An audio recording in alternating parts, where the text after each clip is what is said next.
got it? Okay, Lily will give you a little more time to jot it down. Okay, time's up! You can get your tickets on Vogi's website if you have made up your mind. Which is a yes, right? You'll be there, right? Come on, come on! Support mo sila!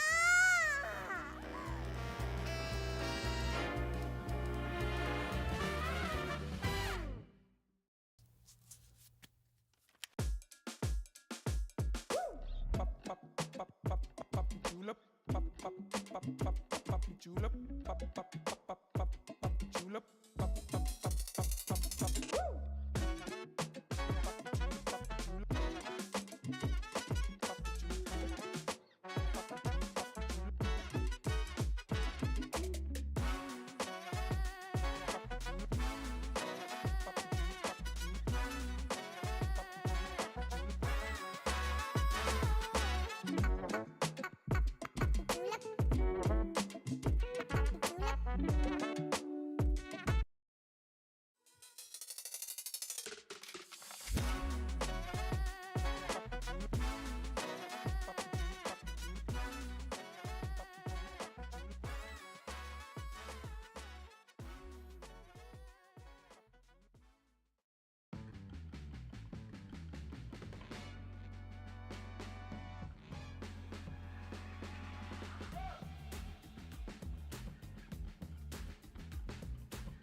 Hey ho! Have you heard about the upcoming Vogi mini tour happening in KL? No? Damn! Marketing really need to up their game. But don't you worry, your favorite modern day Robin Hood has got your back.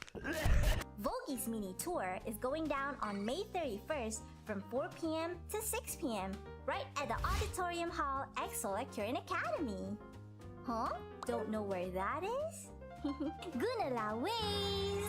There, you get to watch all the Vogi talents performing live and get your hands on some exclusive merch, meaning you can't get it elsewhere. You think that's all? We also got a special interaction booth where you can meet your favorite talents, including yours truly. But do remember that slots are super limited, so don't slack. Make sure to hit up Vogi's website for more information and grab your tickets now. Make sure to be there to support us, okay? I'll see you there. Bye!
Hello, KL! Are you even ready? Because Vogue Mini Tour 2025 is landing on 31st May from 4 p.m. to 6 p.m.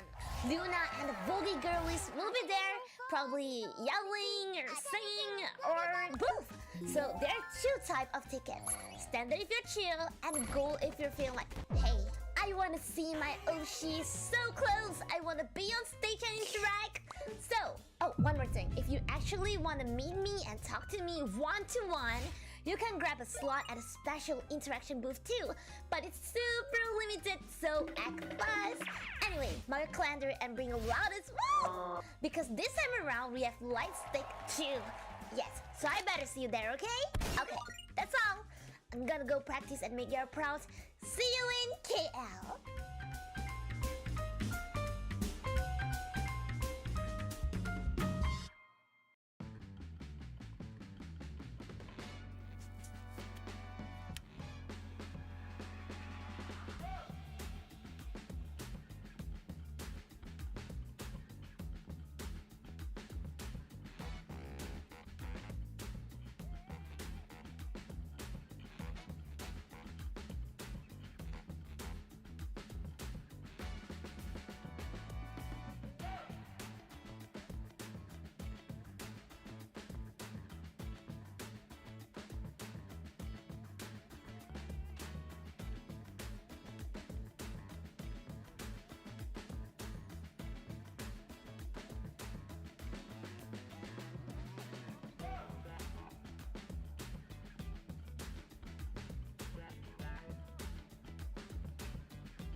Anyone here in Kuala Lumpur at the end of May? Well, you should be! There's gonna be the first ever Vogue Mini Tour event here in Kuala Lumpur! Communities that support Lily and other Vogue talents can meet up and enjoy a splendid performance from each of us. There will also be a special interaction booth where you can interact one-to-one with us, but it's limited. So get your notepads because here are the details! Got it? Okay, Lily will give you a little more time to jot it down. Okay, time's up! You can get your tickets on Vogue's website if you have made up your mind. Which is a yes, right? You'll be there, right? Come on, come on! Sebuah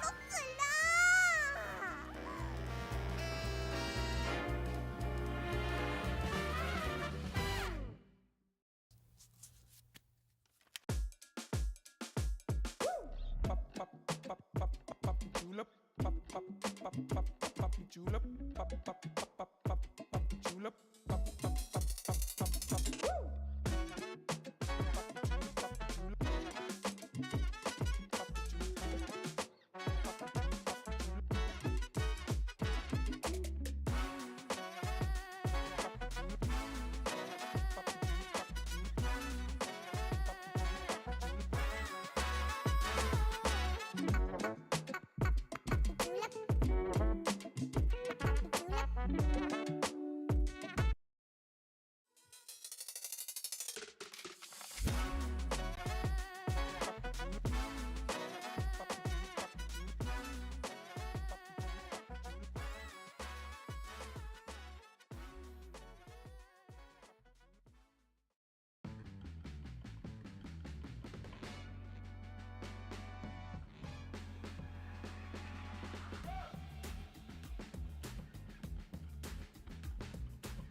Hey, hey ho! Have you heard about the upcoming Vogue Mini Tour happening in KL? No? Damn! Marketing really need to up their game. But don't you worry, your favorite modern day Robin Hood has got your back. Vogue's Mini Tour is going down on May 31st from 4 p.m. to 6 p.m. right at the Auditorium Hall EXO at Current Academy. Huh? Don't know where that is? Gunala ways! There, you get to watch all the Vogue talents performing live and get your hands on some exclusive merch, meaning you can't get it elsewhere. You think that's all? We also got a special interaction booth where you can meet your favorite talents, including yours truly. But do remember that slots are super limited, so don't slack. Make sure to hit up Vogi's website for more information and grab your tickets now. Make sure to be there to support us, okay? I'll see you there. Bye!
Hello, KL! Are you even ready? Cause Vogi Mini Tour 2025 is landing on 31st May from 4 p.m. to 6 p.m. Luna and the Vogi girlies will be there, probably yelling or singing or both. So there are two types of tickets. Standard if you're chill, and gold if you're feeling like, hey, I wanna see my Oshi so close. I wanna be on stage and interact. So, one more thing. If you actually want to meet me and talk to me one-to-one, you can grab a slot at a special interaction booth too.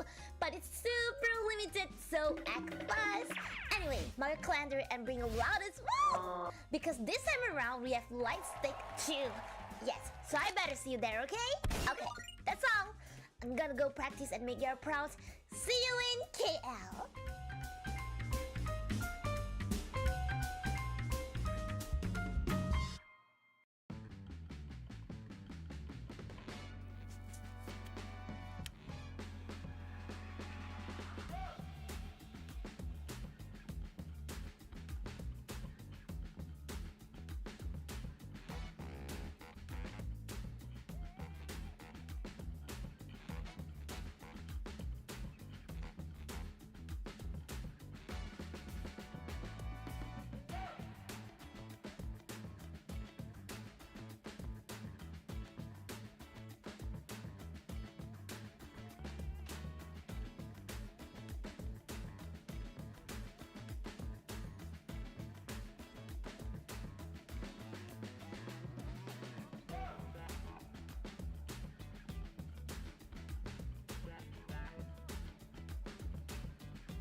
Anyone here in Kuala Lumpur at the end of May? Well, you should be! There's gonna be the first ever Vogi Mini Tour event here in Kuala Lumpur! Communities that support Lily and other Vogi talents can meet up and enjoy a splendid performance from each of us. There will also be a special interaction booth where you can interact one-to-one with us, but it's limited. So get your notepads because here are the details. Got it?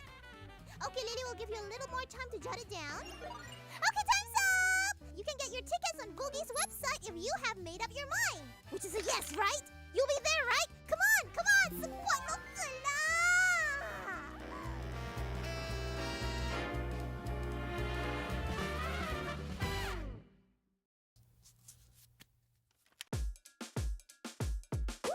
Pop, pop, pop, pop, pop, julep. Pop, pop, pop, pop, pop, julep. Pop, pop, pop, pop, pop, pop, julep. Pop, pop, pop, pop, pop, pop.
Hey, hey, ho! Have you heard about the upcoming Vogie mini tour happening in KL?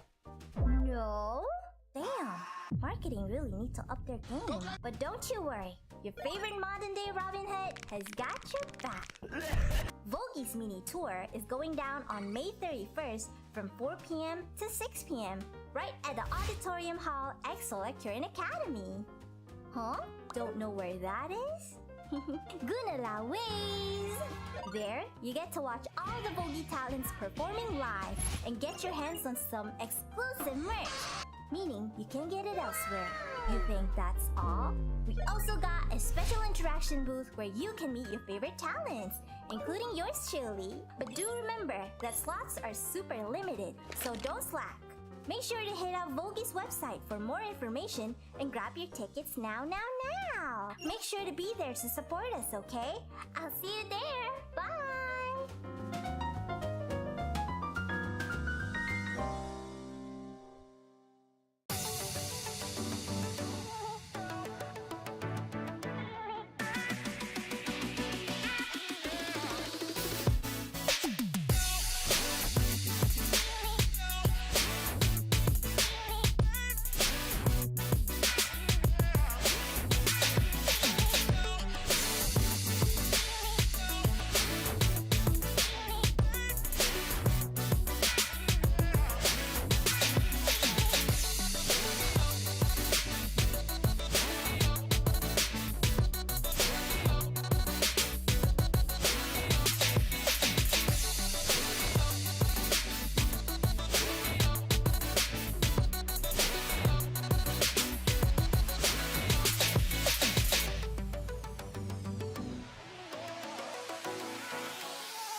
Hello, KL! Are you even ready? cause Vogue Mini Tour 2025 is landing on 31st May from 4 p.m. to 6 p.m. Luna and the Vogue girlies will be there, probably yelling or singing or both. So there are two types of tickets. Standard if you're chill, and gold if you're feeling like, hey, I wanna see my Oshi so close. I wanna be on stage and interact. So, oh, one more thing. If you actually wanna meet me and talk to me one-to-one, you can grab a slot at a special interaction booth too. But it's super limited, so act fast. Anyway, mark your calendar and bring a loudest woo! Because this time around we have light stick too. Yes, so I better see you there, okay? Okay, that's all. I'm gonna go practice and make you proud. See you in KL.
Anyone here in Kuala Lumpur at the end of May? Well, you should be! There's gonna be the first ever Vogue Mini Tour event here in Kuala Lumpur! Communities that support Lily and other Vogue talents can meet up and enjoy a splendid performance from each of us. There will also be a special interaction booth where you can interact one-to-one with us, but it's limited. So get your notepads because here are the details! Got it? Okay, Lily will give you a little more time to jot it down. Okay, time's up! You can get your tickets on Vogue's website if you have made up your mind. Which is a yes, right?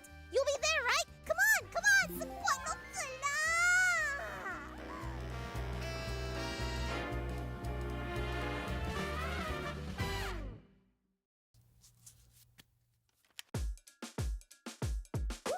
Pop, pop, pop, pop, pop, julep.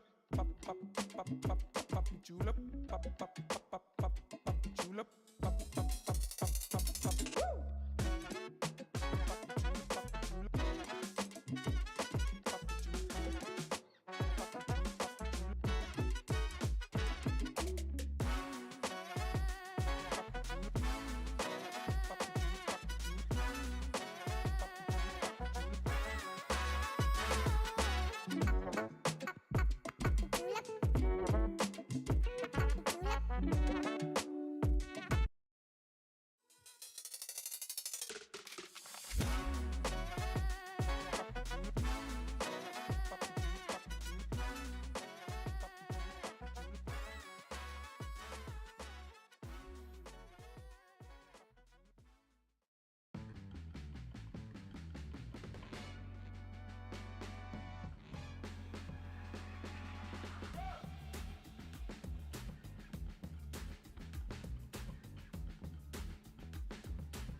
Hey, hey ho! Have you heard about the upcoming Vogue Mini Tour happening in KL? No? Damn! Marketing really need to up their game. But don't you worry, your favorite modern day Robin Hood has got your back. Vogue's Mini Tour is going down on May 31st from 4 p.m. to 6 p.m. right at the Auditorium Hall EXO at Current Academy. Huh? Don't know where that is? Gunala ways! There, you get to watch all the Vogue talents performing live and get your hands on some exclusive merch, meaning you can't get it elsewhere. You think that's all? We also got a special interaction booth where you can meet your favorite talents, including yours truly. But do remember that slots are super limited, so don't slack. Make sure to hit up Vogi's website for more information and grab your tickets now. Make sure to be there to support us, okay? I'll see you there. Bye!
Hello, KL! Are you even ready?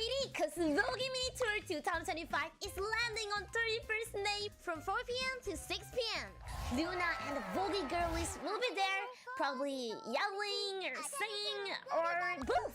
So there are two types of tickets. Standard if you're chill, and gold if you're feeling like, hey, I wanna see my Oshi so close. I wanna be on stage and interact.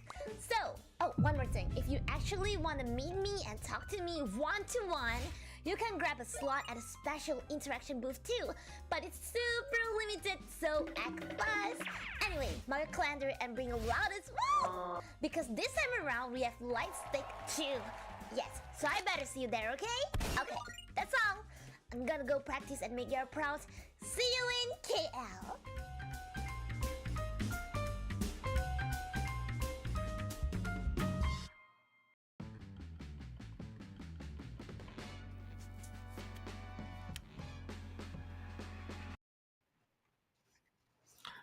Players, get those fingers ready because it is time to start the 5th season of the Clash on Air Cup. Season 5, I am Vince G alongside Graham, and I bet you that this is going to be a spectacular night for all of us.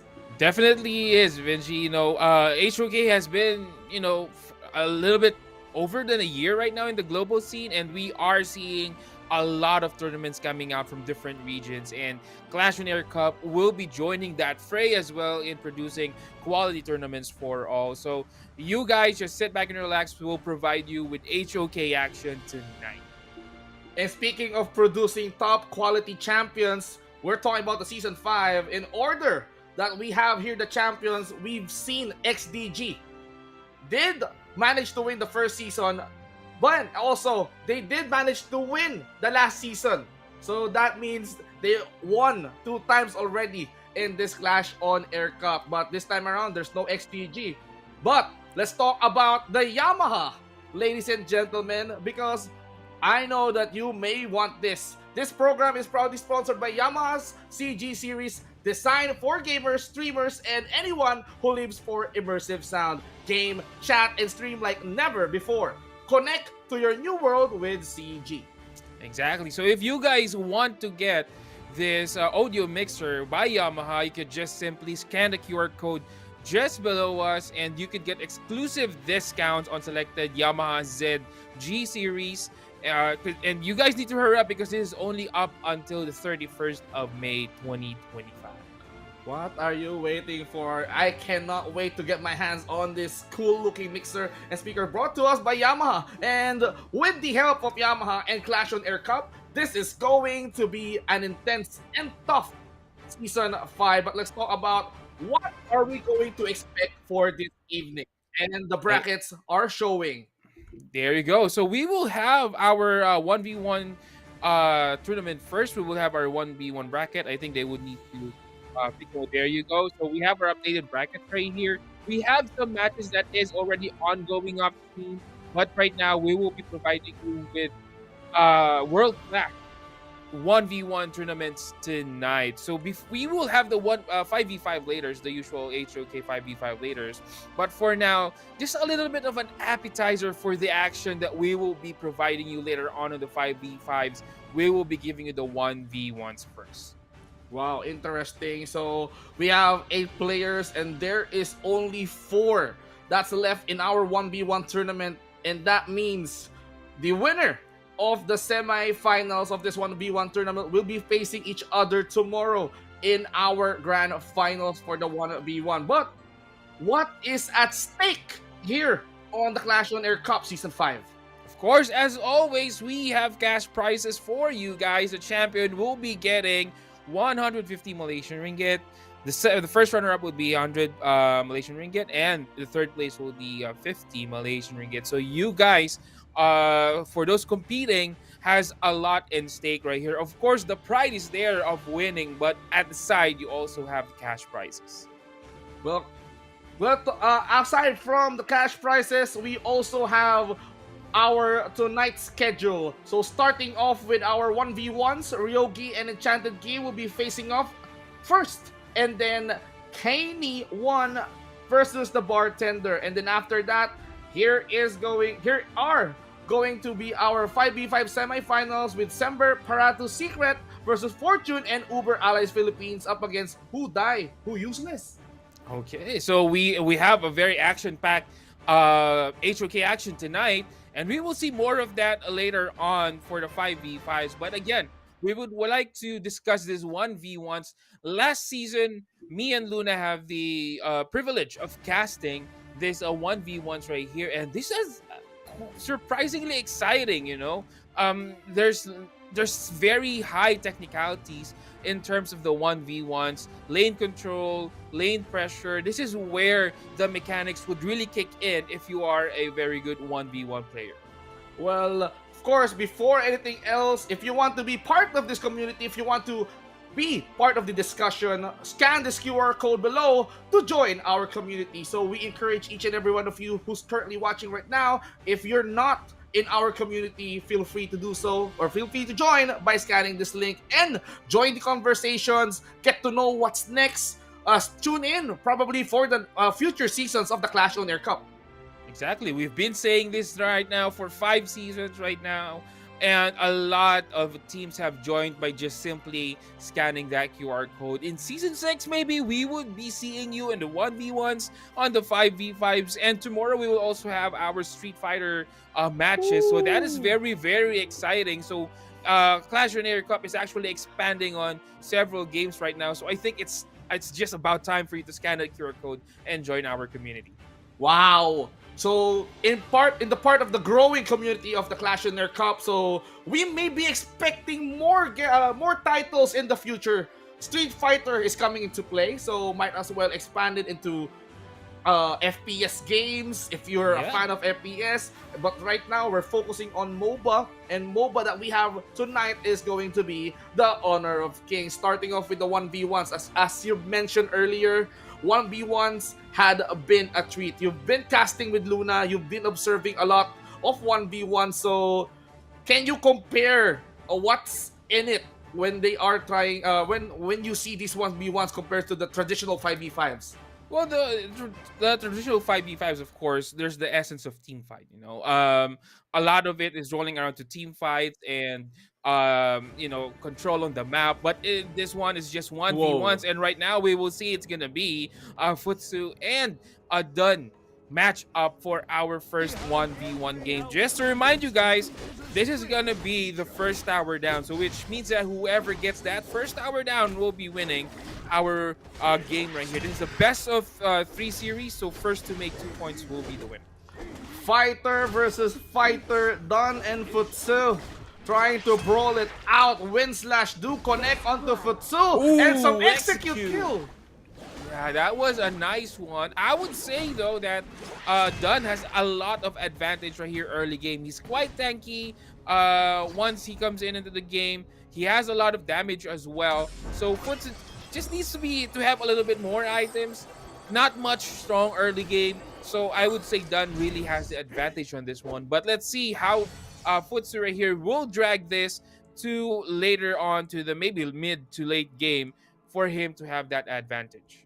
Were head to head with the heroes that they have. Both heroes definitely had some gap close. So if we're talking about the Dun, well, he will be specializing on that Unruly Blade, which he currently have right now. Win/slash will not connect onto Futsu. He's not playing safe, so he's trying to avoid every Win/slash that Enchanted Key will be using. So in order for him to play safe, There you go. And Dun will now try to come in, but he will just shoo away this Futsu. This is a very high level tactic that Enchanted Key is actually doing, just boxing out Futsu right here from getting his creeps and last hits, denying him of the gold and experience. And as we know in 1v1, since you don't rely on anyone from your teammates, it is actually very, very advantageous if you can control your minions right here, just like how Enchanted Key is doing. But right now, Enchanted Key needs to walk alongside that tower. Futsu might be in danger. He will continue to push this one out and chip down that tower, plus that execute will now fall down, and that will also make Futsu go down. That's 2 kills right now on the board for Enchanted Key. Enchanted Key sure do know his conditions. Once he used that execute, he knows that this Futsu right now, Ryogi, will be having a hard time. So he's just punishing him. He has that Blazing Cape item in order for him to burn some of his life. And Futsu is that kind of hero that can somehow absorb or block some of the skills, and he relies on attack speed. So this guy is item dependent. So how can he get items when Enchanted Key is controlling all of these minions so well? That's actually right. It's gonna be hard for Futsu, plus the fact that the tower is also hitting this minion wave. But again, Dun. Enchanted Key now coming in. He has the ult, he has the damage, but Enchanted Key might be stuck between a rock and a hard place right here. Oh! But there goes the innate tankiness of Dun. He will try to get that execute, will not hit though, and they will still be both alive. And now he tries to drag in some Unruly Blade just to at least get away from the Futsu. Enchanted Key will be forced to recall to safety. Now, I think Ryogi knows what's up. He pulls him in, but he managed to pull up that shield just in time to save himself from trouble. And he's just trying to at least eliminate all minion waves, man. Enchanted Key is way too tanky with just a Blazing Cape. Yeah, Futsu just right now still has no answer for this Dun. This might be a little bit of a mistake for Ryugi right here. As what we've said, Dun's early game is actually better than Futsu. Futsu is someone who needs items, who has his peaks or timings at a later time of the game, and that is on the 5v5s. In the 5v5s, if you have like a very hard clash lane right here, normally your mid laner or your jungler will rotate, but no one is here to help you out. So you need to fight for yourself right here. And speaking of fight, there goes another engagement, but again, Enchanted Key just teasing out this Futsu out of his tower.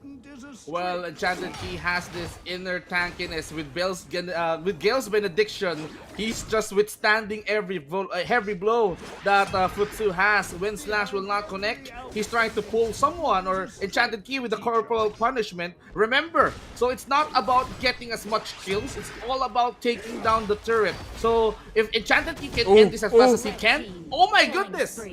the damage is just real right here, right now for Enchanted Key. Item advantage, you would see the economic advantage right here. 6.6k, 5.3k, and this might be it, Vince G. He's actually trying to take the tower down as early as possible. 8 seconds on Futsu, but I think that 8 seconds is just too long for Futsu to come back, and Enchanted Key will get the first game of our best of 3 series. Enchanted Key now is on a match point, and he's just one win away in order for him to climb up into the grand finals. But let's talk about the heroes that they use. Futsu and Dun, the matchup is pretty much, such and such, because we all know that Dun here has that early game capability of being durable. But if Futsu is gonna rely on the intuition and the ancient wisdom alone, I think it's not enough. This Futsu needs damage and attack speed in order for him to fight on par with Enchanted Key. So that's why Enchanted Key did manage to snowball his way through victory. It's actually correct. And as what I see right here, I think Futsu is a little bit on the disadvantageous side right here versus Dun. Usually we see Futsu in the 5v5, and he's not the one who likes to initiate on the team fights. We have a Futsu Dakyao or Datiao combination before, wherein he just really splits push, because basically Futsu is more of a crowd control, more of a fighter, but not much of a 1v1 hero, not like the usual clash lane that we got like Byron, Dharma. Even Dharma is actually weak on the early stages of the game, but he actually scales better than Futsu. So the thing is, Dun, again, his innate tankiness is there, he has his damage, he gets his levels up, he takes advantage of his innate tankiness, fronts up to Futsu, get those damage, get those kills, get those golds, and it just snowballs from there. He got items, he got proper kills. He also manages the minion wave properly, as what you saw earlier. Futsu has no way of challenging Dun to get his last hits just at the back of Dun, and Dun is actually doing a good job of just preventing Futsu from getting those last hits. That is where the losing starts for Futsu. But that's what I've said. We still have game 2 right here, so it's interesting to see how Ryuki would actually bounce back. He still has a chance right here. Maybe get a better, more active, hero that could actually play, so that he could actually play better. Well, I am surprised because the way I see the fight in our first game, it was like I am focusing on the clash lane, because two fighters are trying to fight it all out. We all know that even though that Dun is being played jungle most of the time here in the 5v5, but we see some instance that Dun can be occasionally put onto the clash lane. So the thing is that Dun here has been durable, and with relying on the blazing cape alone has his first item plus the execute, did manage to at least snowball. He did manage to snowball up against the Futsu. So if game number 2 somehow things get a little bit interesting, I wanted to see some mid laners trying to at least fight it all out. So mage versus mage, or if they want to, they can go mage versus tank. But I don't know how will it play that out, because if you're trying to burn down a tank, you need to do to build a lot of magic damage. It's actually correct, and as what I've said, it's quite different from what we have seen last season, because last season Clash OnAir Cup launched this 1v1 tournament, and again, it's quite different from what we have seen, because last time it was raiding mid laners, it's the Dakyao the Dakyao supremacy on the 1v1s last time. But I think Clash OnAir actually switched things up right now by activating the global ban system also on the 1v1. So technically, we won't see any Dun on Enchanted Key side. We won't see any Futsu on Ryuki side as well. So this will definitely be new heroes for both players right here.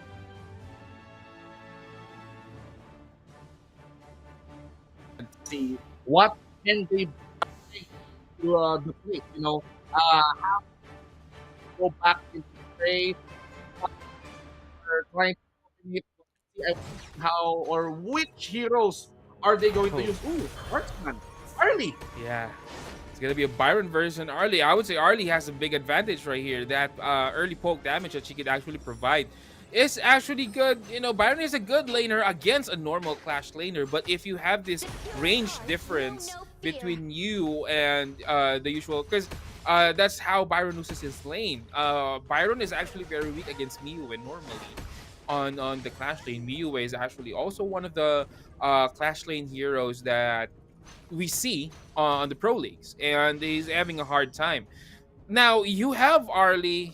She has the innate damage. She has the innate burst potential, and I think Enchanted Key's winning condition right here is to get this level 4 first. You know, out sustain the damage that Arlie is actually trying to provide, and then get his crowd controls right. But right now, Enchanted Key is just, you know, getting that painful hits from Arlie, and he needs to go back as well. 2-level difference right now, Vinci. Oh, wait a minute. He's gonna try to go far and chase Enchanted Key away as he was forced to go back towards his base. So, I mean, having a marksman and a fighter fight it all out here on our 1v1 Matsu Arena, Ryogi seems like he's stepping up. I mean, Enchanted Key as the Byron here. You've mentioned he needs time, he needs levels to be tank enough. But for a marksman like Arlie, he got those damage. And once that this Arlie gets the crit items that he needs to build, crit lifesteal items, this Byron may be in trouble. Actually, he is in trouble right now, Vince G. He just really can't go in. Arlie has this innate ability to just dodge his crowd control, basically. So he actually needs to get on face-to-face with Arlie, force out this falling leaves or the light step from Arlie, and from there on maybe get a kill. But as such, you know, as what we can see right now, Enchanted Key having a hard time. Already 1/4 HP down. 1/4 of the HP of the tower down for the side of Enchanted Key. This might be a big disadvantage in him. Look at this. I mean, for Yogi, he's trying to at least bait him out, but he's using the Autumn Storm just to at least get Enchanted Key. But one more light step. If this Ryogi or this Arlie get so close to Enchanted Key and decided to at least blaze it all out, Enchanted Key can be eliminated, and this will be opening up. This will be a good opening for Ryogi to take down the minions, take down the turret. But the winning condition right here, even though Enchanted Key cannot die, but if Ryogi had some damage, he can like push towers at ease. And speaking of damage, Arlie right now has a Doomsday on her hand, so this will actually multiply the damage that Arlie is trying to push out. But Enchanted Key finally hitting that crowd control. But the question is, will there be proper follow-up right here for Enchanted Key? Enchanted Key trying to fight for his life, but will hide on the brushes because he's just, you know, he's just getting dizzy on where Arlie is. Arlie's popping out left and right here, but he doesn't know how to constantly deal damage to this Arlie. Well, this is where Enchanted Key is lacking right now. He is lacking in terms of damage department, even with the shield that is provided by the Force Field Suppression. What can it do? I mean, Arlie already has the Doomsday. So, damage is not a problem for Ryogi, and look at that. The turret is now melting as we speak. Enchanted Key is still dead. And right now, it's gonna be a quick tie right here for our series, Vinci. This is just a good revenge coming in from Ryugi. You know, he knows the disadvantages, and I think he a little bit thought that maybe Enchanted Key has that confidence to pick another Clash Lane hero, so he's gonna counter the Clash Lane by picking a farm lane hero who has mobility, who has damage. Most of the Clash Lane that we have does not have that crowd control much, so Arlie actually picked Ryugi picked Arlie just to make, you know, Enchanted Key dizzy right here. He can't hit, you know. Arlie is what I said earlier, popping out left and right, and he doesn't know where to look. Well, in terms of like the range though, we all know that it's no-brainer that Byron cannot get close to the minions. He needs to get close in order for him to get some last hits. But for Arlie, his position is not a problem. He got mobility. He got Maple Dance and Light Step just to clear those minion waves. So in order for him to punish the Byron, it's an effortless task. So even when Byron is popping off with a Storm Strike, Electrifying Charge, that won't scare Arlie because he has that skill that can help him go back and forth into the battlefield, and he can like escape very easily when he's in trouble. So that's where Ryogi had the lead on this game number 2. And that's what we can see right here, Vince G, the mind games that both of these players is actually playing right now. The level of mind games, you know. Game 1, Enchanted Key has the win. He has his confidence boost. He thinks he could win with another Clash Laner, but on the other side, Ryogi just countering that. No, you're gonna pick a Clash Laner. I'm gonna pick someone who could put damage from afar, and that's gonna be Arlie. So right now, it's interesting to see how both of these players will actually try to get an advantage from the other one, from the other person, by picking a better hero than the other one. So it's very, very interesting, and this is the beauty of 1v1s, what we said. Instead of focusing on the whole team, instead of focusing on the map rotation, it's just plain and simple mechanics. You know, that's just it. Who is better at mechanics? Who is better on understanding of the game? Sometimes a little bit luck. You know, who picks a better hero right here will get a chance on winning this 1v1s. Well, I am so hyped up to see the conclusion of this series 1v1s. Game number 3. You know, the storyline goes like this. It started as a usual fighter versus fighter, a typical Clash Lane moment in the Motsu Arena. But when Game 2 started, momentum suddenly shifted, and Arlie, okay, we have this saying that you would not, or you should not bring a sword into a gunfight. So Byron here decided to wield his big hammer, and then Arlie just decided to at least, okay, you're not gonna go near me. You're not gonna get as close as you can. Yes, you may be getting close, but in order for you to at least eliminate me, I can eliminate you first because I got the damage. I am leading in the damage department. So Right. for Arlie, it's not a big deal. So I am looking forward to see what's the heroes here on our last game. Exactly, and last game it is, Vince G. It's gonna be a Charlotte versus it's gonna be Marco Polo. Interesting. Again. Marco Polo has not much of a good early game. It's not a good early game hero, to be honest. He needs items right here. He needs his ult, but you have the mobility right there. So I'm Charlotte, on the other hand, has a lot of burst potential. But again, same thing with Marco Polo. Once she has the damage, or once she has the level, she has the damage as well. But Marco Polo hitting that barrage, this is gonna be interesting to see Enchanted Key back up on his tower again. What did I just said earlier? You should not bring a sword into a gunfight, and Enchanted Key insists of bringing a sword into a gunfight. Look at how confident Ryogi is. He's just harassing Enchanted Key way too much. That's just too much right here. But again, the first blood for our game 3 will be on the hands of Ryogi. And Ryogi now, he's gonna push this wave as fast as he could, but he's gonna just go back, get his health up, and then maybe fight another skirmish. He is now level 4, so he's almost or more than a level advantage here versus Enchanted Key. He has his ult already, so he could go aggressive. But the question is how Enchanted Key will counter this Marco Polo pick. If I were him, and there you go, the barrage coming in for Marco Polo. No ults now, but the damage is still there. Enchanted Key again needs to be forced back onto his base. I mean, for Ryogi, it's a really good discipline for him to go back after that kill because he knows. I mean, I get the first kill, I get more gold, so it's better for me to play safe. It's better for me to at least heal up every damage that I took from that first bout.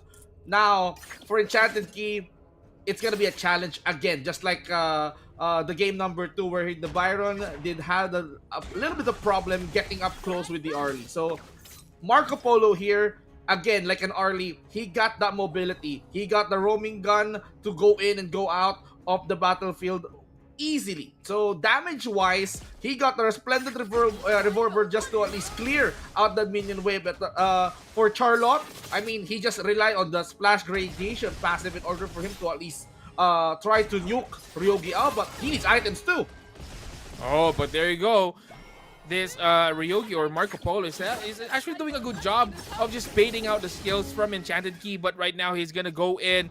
Damage right now, Enchanted Key slowly but surely battling it up with Marco Polo, and I think he can maybe give him a little bit more levels, maybe give him 1 or 2 more items.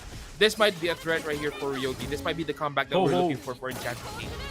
Okay, he's just waiting for 6, but he went too deep. So I can see what Enchanted Key wants to do.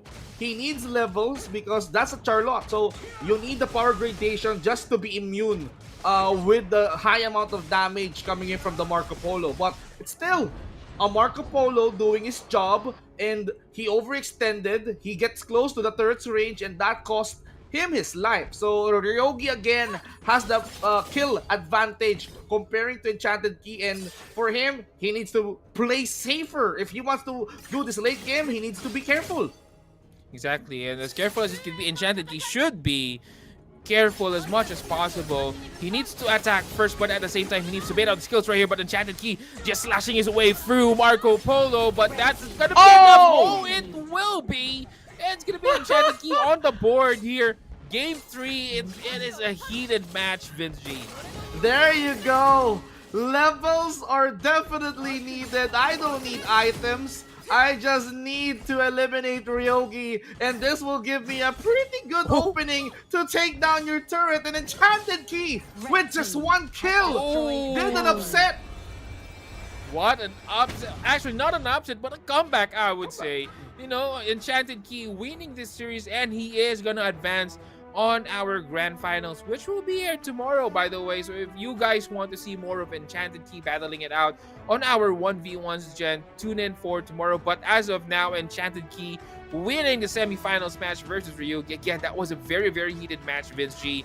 A lot has happened on that match, you know. Ryogi has a lot of advantage when in terms of mobility, in terms of damage output at the beginning, at the early minutes of this match. But once Enchanted Key got his timing, he's stronger, and as what I was thinking a while ago, I think the win condition for Enchanted Key is to just stick the damage into Ryogi, and that's what he did.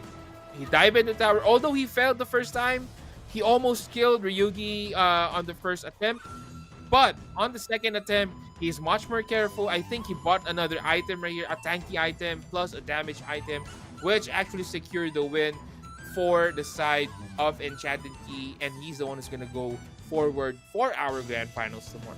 Well, I assume that Ryogi did think the same thing may happen if he sticks to the marksman like a Marco Polo, just like his earlier. But here, Enchanted Key proved him wrong. Okay, I'm gonna bring my sword. I'm not even scared. I'm gonna try to at least outpower you. And with the timing that you mentioned, he did manage to eliminate Ryogi, and with that elimination, it gave him the freedom to take down that turret in order for him to convert that win. So what did just happen? I mean, he just needs the power gradation to at least have that kind of immunity and damage reduction from the damage that Marco Polo has.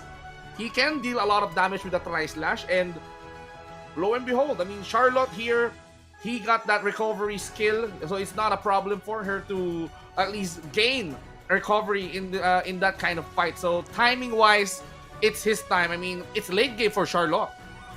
Exactly. It is definitely not late game, but I would say mid to late game advantage for Charlotte right here. And there's a lot of things that actually is factoring up. The thing is, I think Ryogi did a little bit of overextension in the middle game. I think Ryogi failed to understand that Charlotte has the advantage. Maybe he kept poking out damage onto Charlotte just from a distance. Ryogi has a chance to win. But the thing is, at the same time, Charlotte or Enchanted Key also knows this one. So he's actually forcing to close the gap between him and Ryogi, and he actually is successful on doing so. Because the thing is, as on the 5v5s, Marco Polo is a hero that you need to protect. So if he takes a lot of damage, then that HP bar will surely go fast down to 0 if he's not properly protected. And the thing is, that's what we said in 1v1s, there is no one to protect you but yourself. And that's what Charlotte understands. That's what Enchanted Key understands. And he dashed in, got the damage, got the kill on him. Just one kill is what it takes to get the tower down. Well, for Enchanted Key, he cannot afford to commit the same mistake twice. He came in prepared. He knows his winning condition. And by picking another fighter, it gave somehow a confidence to Ryogi that, okay, another fighter? Oh, come on, I got guns. So I'm not even scared to at least go close. I'm not even scared to for him to go close because I can get powered up. I can get my damage. So after this intense series, I think it's time for us to move on and talk about the next one. Exactly. We have here the Bartender versus Kaini One. It's gonna be a classic mid lane showdown. Mai Shiranui and yeah, we have is it the Bartender right here? The Bartender, yeah. The Yeah, Bartender. Yeah, it's kind of a little bit blurred on my side, but I think right now Mai Shiranui has a big advantage, although Bartender has a big advantage on the push as well. With the rework that has happened here on his hero, I think this is going to be a very, very interesting match to see. Yeah, interesting to see. I mean, we're back in mages. We've seen fighters earlier on. We've seen marksmen try to at least invade the Motsu arena, but we go back to the standards. Mage versus mage, typical mid laners trying to fight it all out. So you've mentioned the rework happening to this Milady. So having this minions that can be combined into one powerful unit. So this will be giving Kaini One a really bit of a tough time. And wait a minute, And is he gonna kick yeah, in? as we see right now, Mai Shiranui coming in onto that Bartenders on Milady's domain and just dealing out a lot of damage. Which is quite scary. I'm trying to still analyze right here on how this will work out for both players. But as what I can see right here, as for now, Kaini has the answer to deal with those how would I say it? Machines, mechanical minions. Yeah. She has the way to deal with this one, and also she has a way to close gap. That is the weakness of Milady right here. Once you have that close gap for Milady, all she can do is just throw her minions out, maybe force an ultimate right here. If she doesn't kill that hero, then that's gonna be a problem for her. So for Kaini, the only thing that a Mai Shiranui can do is to at least throw a lot of fans. Kachosen every time, Kachosen from the distance, and then tumble out, just to play safe. But when when Milady is summoning a mechanical minion, this will give Mai Shiranui a hard time to target that Kachosen and all of her skills. So it will be given, or the Kachosen will be targeted to the mechanical minions instead, and Bartender can use those mechanical minions as a meat shield in order for him to be protected from the assault of Mai Shiranui, because we all know that Mai Shiranui is really good at close range. Exactly, and here now comes in Kaini One trying to get that damage off this Bartender, no. but it's gonna be Kaini One who's gonna go on ahead. It's gonna be first blood for Kaini One getting that damage. I really thought that it's gonna be Milady who's gonna fall down, but no, that clutch damage coming out for Mai Shiranui will be enough to kill the Bartender first. Bartender right here not really giving out the proper cocktails for his win. I mean, I even thought that Milady had that in the bag, because I actually did. he already used Chaos Field. He has a lot of mechanical minions that really does a lot of damage to Kaini One. So Kaini One here relies on the burst capability of a Mai Shiranui. Hisatsu Shinobi Bachi gave her a lot of damage to the Milady, and with the Cho Hisatsu Shinobi Bachi, that's when he did manage to at least burn him into pieces. So sheer luck, I guess. I mean, having That was the clutch, high, though. that was a clutch play coming in from Kaini One. Exactly, and it can go both ways. Actually, a while ago, I was trying to remember what happened right there, but it seems that both players or both heroes to be specific, have their own ways of killing the other one. So it maybe boils down to, you know, the mechanics on how they will do it. But one thing's for sure, Tiny One doesn't have the luxury to get the minions close to her tower, because basically these minions will destroy the tower really, really fast. Mostly, Milady gets her levels up onto that air superiority and the forced invasion. That's gonna be a big problem. Okay, so I can see Kane Yuan trying to set up with the Hisho Ryu engine, but it did not connect towards the bartender. But you know, bartender here, he's prepared. He knows the winning condition. He just needs to take down that turret. So with the help of the mechanical minions, it's gonna be an easy task for the Milady. The one thing that is making the things hard for the bartender to end this game is the defense coming from KD1. He goes in, he goes out, and now we can see Chaos Build being used here by the bartender, and now KD1 was forced to fight. Where's the ult? There you have it. So he has a Shinobi Bachi. Again, he's gonna throw some Kachosen. That fan will really slap you hard right here, and that's what happened here onto Milady. The bartender will be having a problem right here. He might need a drink or two later on if Kane1 will finish one, and it seems like it. 5 seconds on the board. Kane1, she has a creep, she has a damage, and she has the game for our second series of the day. Kane1 winning that game 1. So for KD1, he did rely on the burst capability of his hero, Mai Shiranui.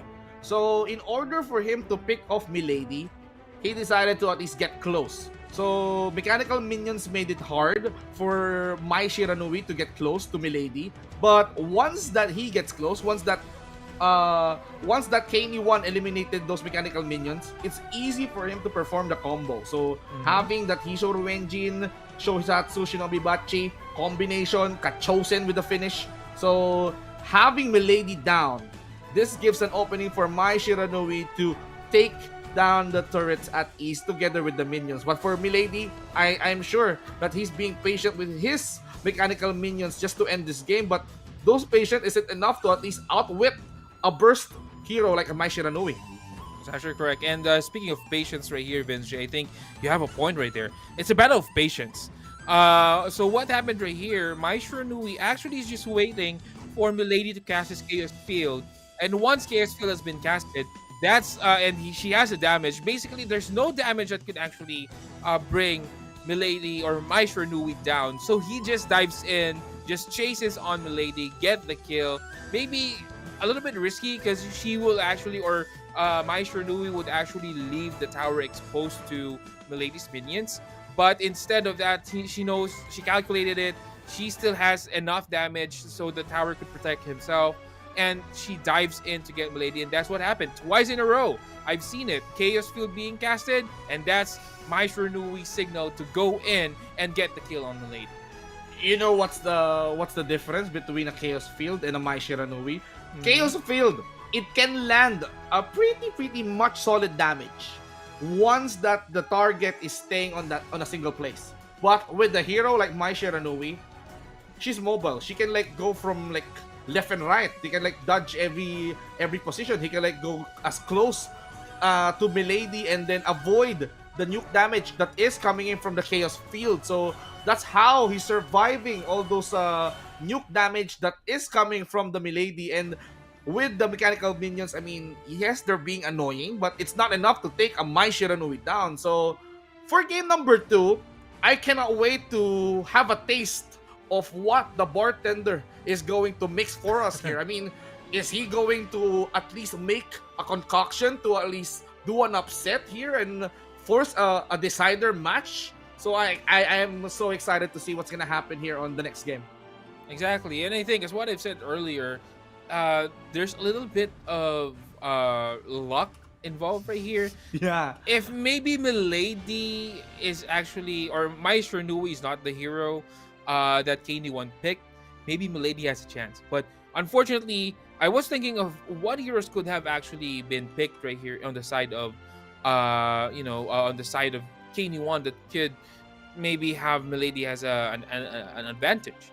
The thing is, there's really few to none that you could actually counter 1v1 Milady because, she'll just rain machines on you. Unfortunately, it's gonna be the Maisher Nui who has been picked right here, who has the gap close, which is very, very rare for mid laners normally, who has to burst damage early in the game. Again, very rare for those mid laners, and who has short cooldowns on her skills.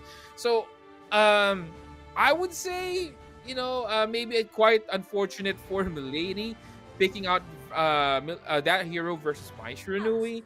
But again, we can't just remove the skills coming in for Maisher Nui on KNY1. But we will see right now Yuan. And KNY1 is now gonna be using this Milady. Okay, let me show you how it's done. This is what Kaney wants to show to the bartender. This is how you play Milady, but having a Yuan onto the bartender, so it's going to be a sustained play. He's gonna try to use those melodies in order for him to deal damage and then slows, but the mechanical minions is way too much annoying for the bartender to take.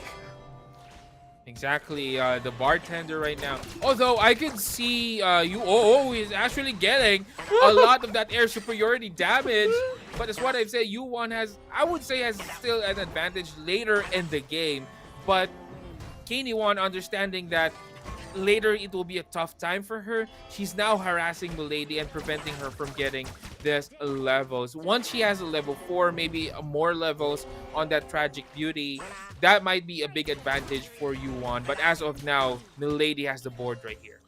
Well, for the bartender, in order for him to have the sustain, is that he needs to switch melodies. He needs to go for the peace one and then go for extra heals, because he just needs to clear. He just needs to clear the minions that he's being summoned by the Milady, and he's dropping low. He's not even level 4. He doesn't have an Ending Sorrow yet, so he needs to go towards the base and heal himself up. So, mismatch for Yuan, but once he gets level 4, I think this will be the goal time for the bartender to at least fight on par with KNY1.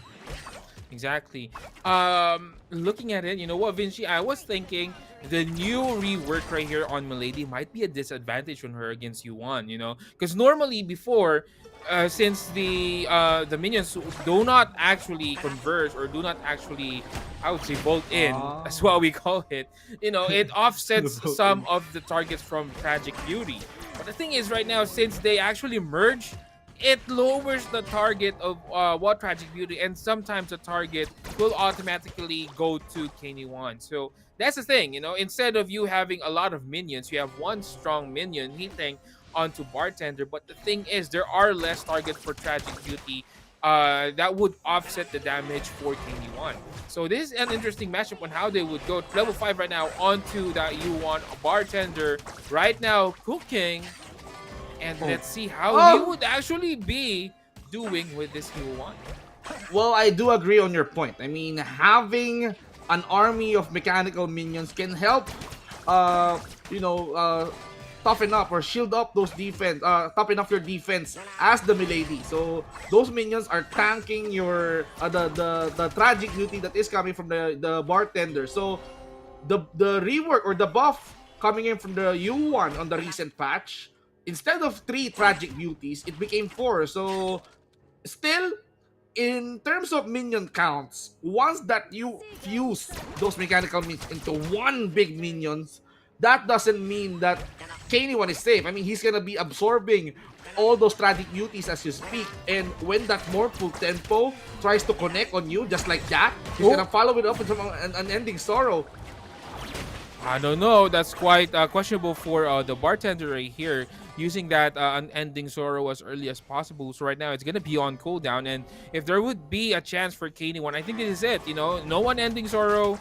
She still has the heal though. She can heal it herself, but the heal is actually quite not good right here for Yuan for herself. So she needs to be careful right here, because once she got bursted down, she can't rely on unending sorrow since it's still on cooldown. Look at bartender. He's pushing confidently. He's not even scared. He got levels, he got items right now in order for him to get ahead for KNY1. So he just needs to at least switch melodies here. He's trying to spam those Melody of War just to punish down KNY1 with a lot of magic damage. But if he chooses to heal himself up, just like that. I mean, if he's got the Chaos Field, he can like go on Ending Sorrow. So easy dodge. Exactly, and I think Milady is just doing the right itemization right there just to protect herself. But right now, on the right click, that item pickup coming in for the bartender will actually boost up her right click right here. No. But she's now going onto the back lanes. Milady is trying to clear things up, but will there be enough damage? There would be. And finally, first blood for KD1 getting that kill. Air superiority does the job. Unending Sorrows was forced, and KD1 with the mechanical minions is ending this game on a 2-0. The bartender. That was quick. That was really quick.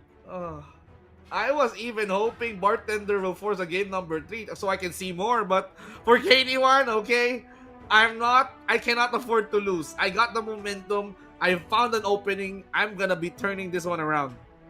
That's actually correct. And that's what I've said, KD1 just itemizing properly right here.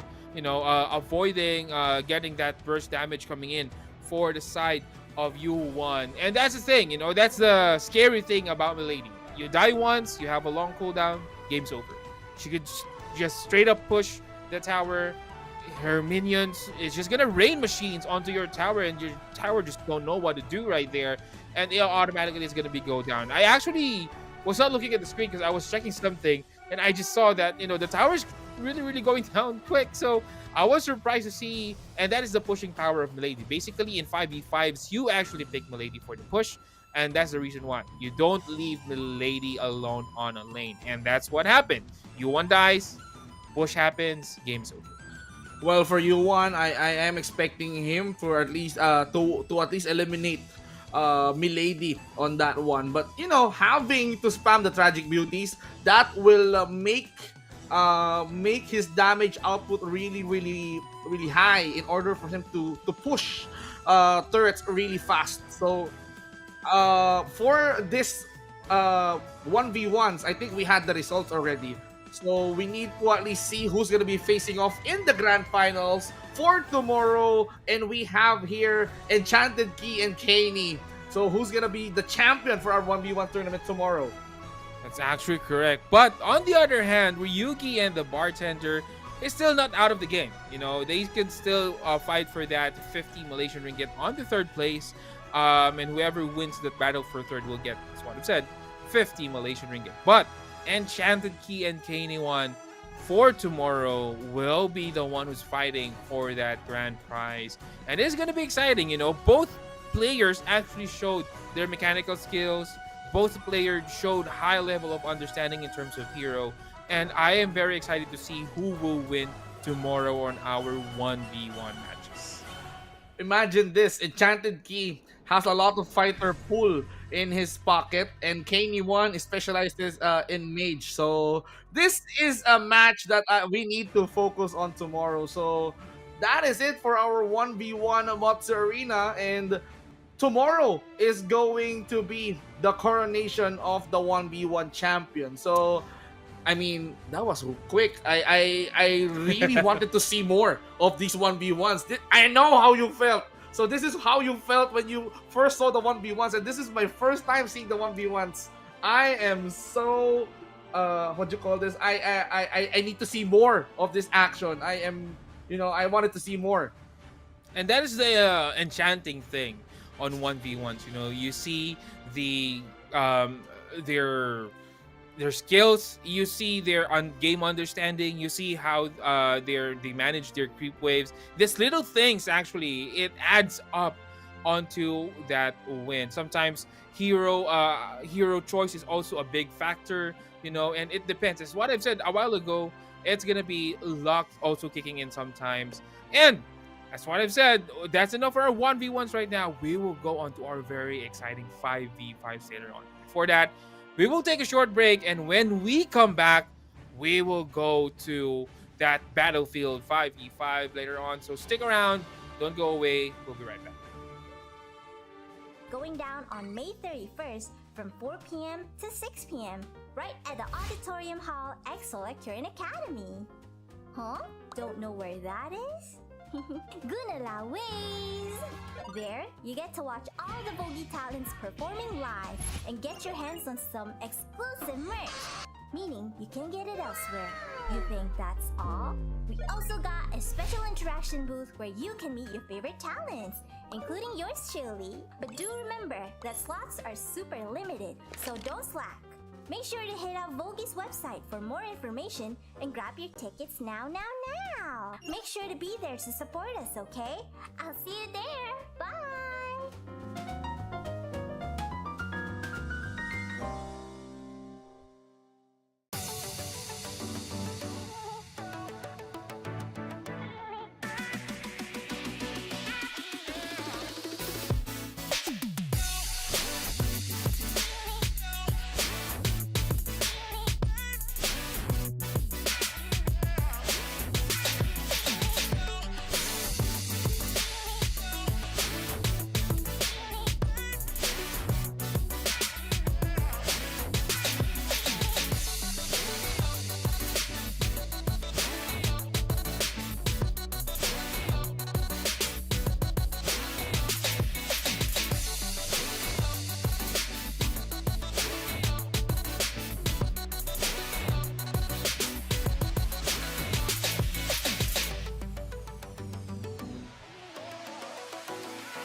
Hello, KL! Are you even ready? Cause Vogie Mini Tour 2025 is landing on 31st May from 4 p.m. to 6 p.m.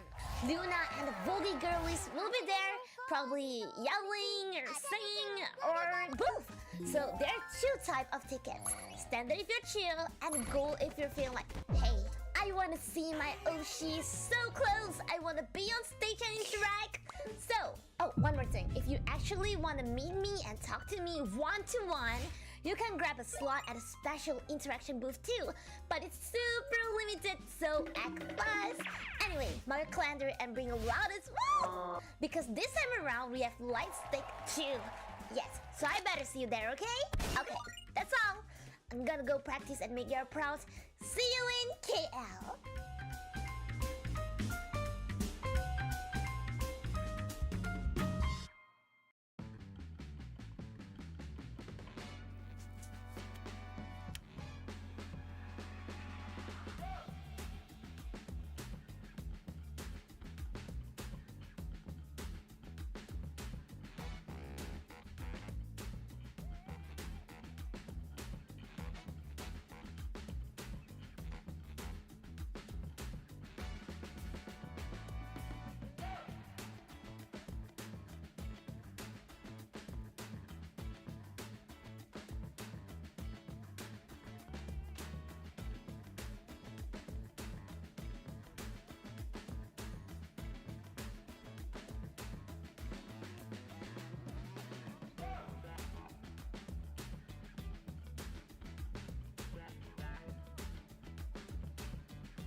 Vogie talents can meet up and enjoy a splendid performance from each of us. There will also be a special interaction booth where you can interact one-to-one with us, but it's limited. So get your notepads because here are the details. Got it? Okay, Lily will give you a little more time to jot it down. Okay, time's up! You can get your tickets on Voogie's website if you have made up your mind. Which is a yes, right? You'll be there, right? Come on, come on! Sebuah no kala!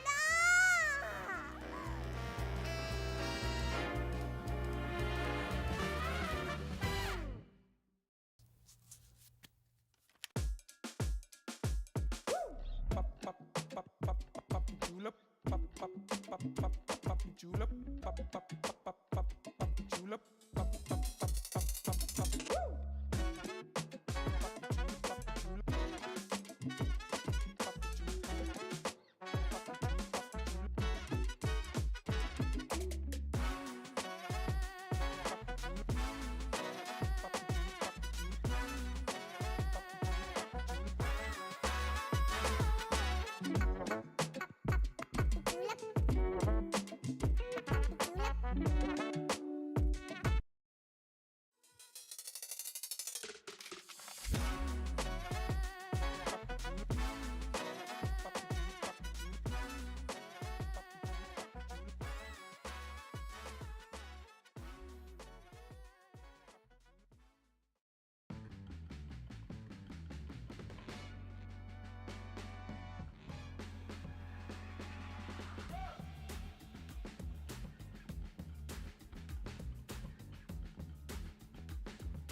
Hey, hey ho! Have you heard about the upcoming Vogie mini tour happening in KL?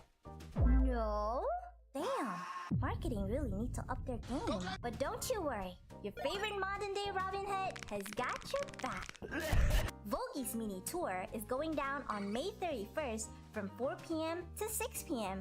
right at the Auditorium Hall EXO at Current Academy. Huh? Don't know where that is? Gunala ways! There, you get to watch all the Vogie talents performing live and get your hands on some exclusive merch, meaning you can get it elsewhere. You think that's all?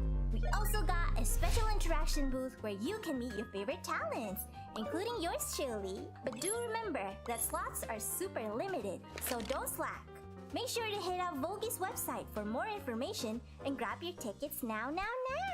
Make sure to be there to support us, okay? I'll see you there. Bye!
are you even ready? Cause Vogue Mini Tour 2025 is landing on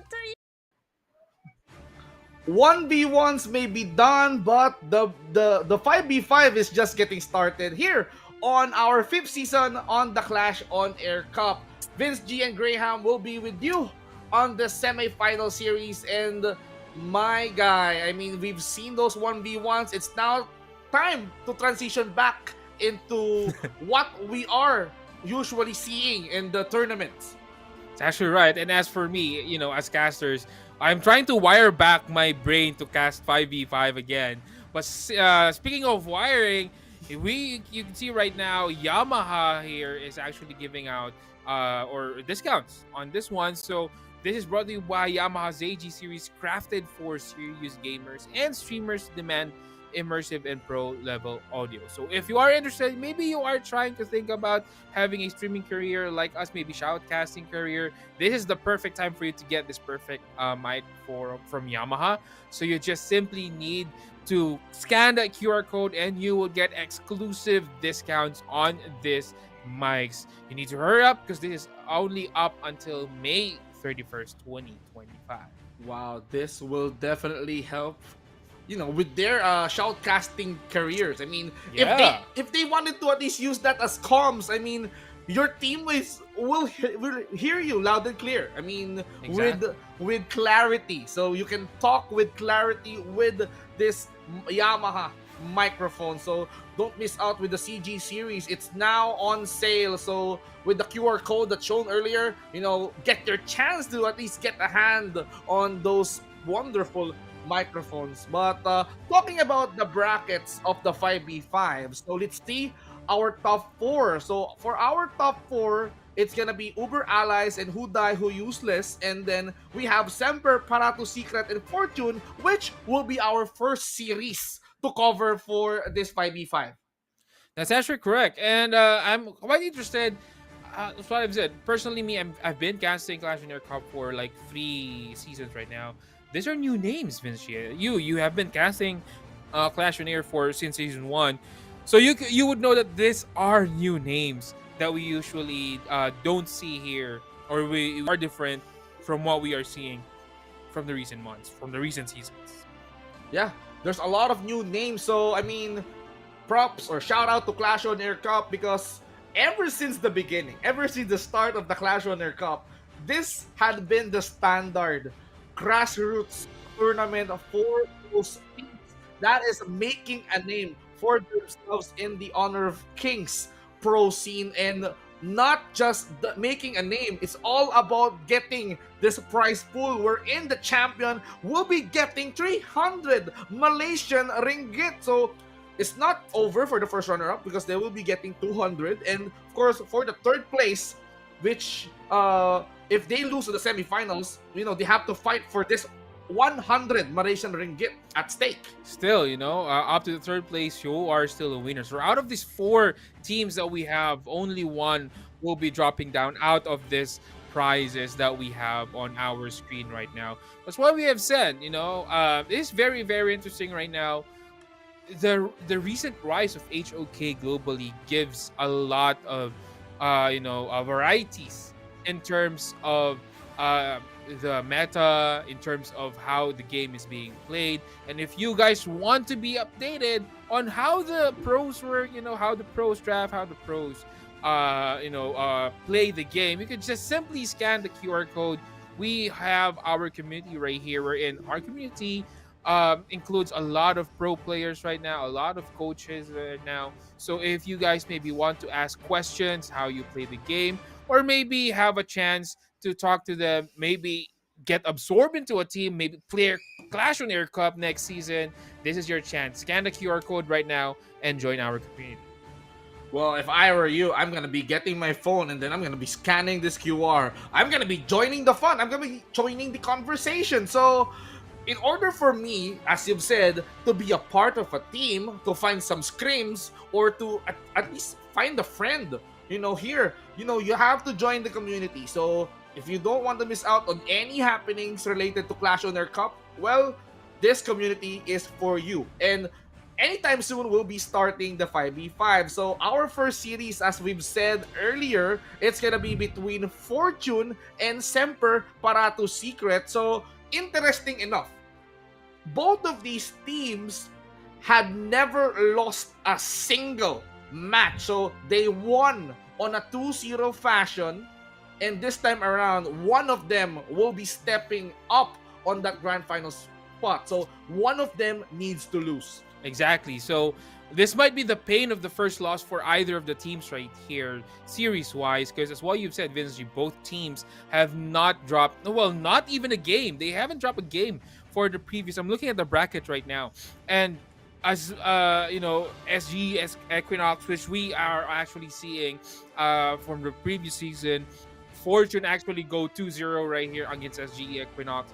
So this is interesting to see how they will play right now. I am personally very excited about the draft on how they will be drafting right here. And right now, Semper Parato Secret versus Fortune. The draft is now on the board. We will see the first few bans. I am expecting a Jing ban head on right here, because Jing is just very, very broken right now with the rework recently. But it seems that Fortune and Semper Parato Secret have a different thing on their mind, so they're gonna ban this Dharma, and then Maestro Nuin and Arlie ban.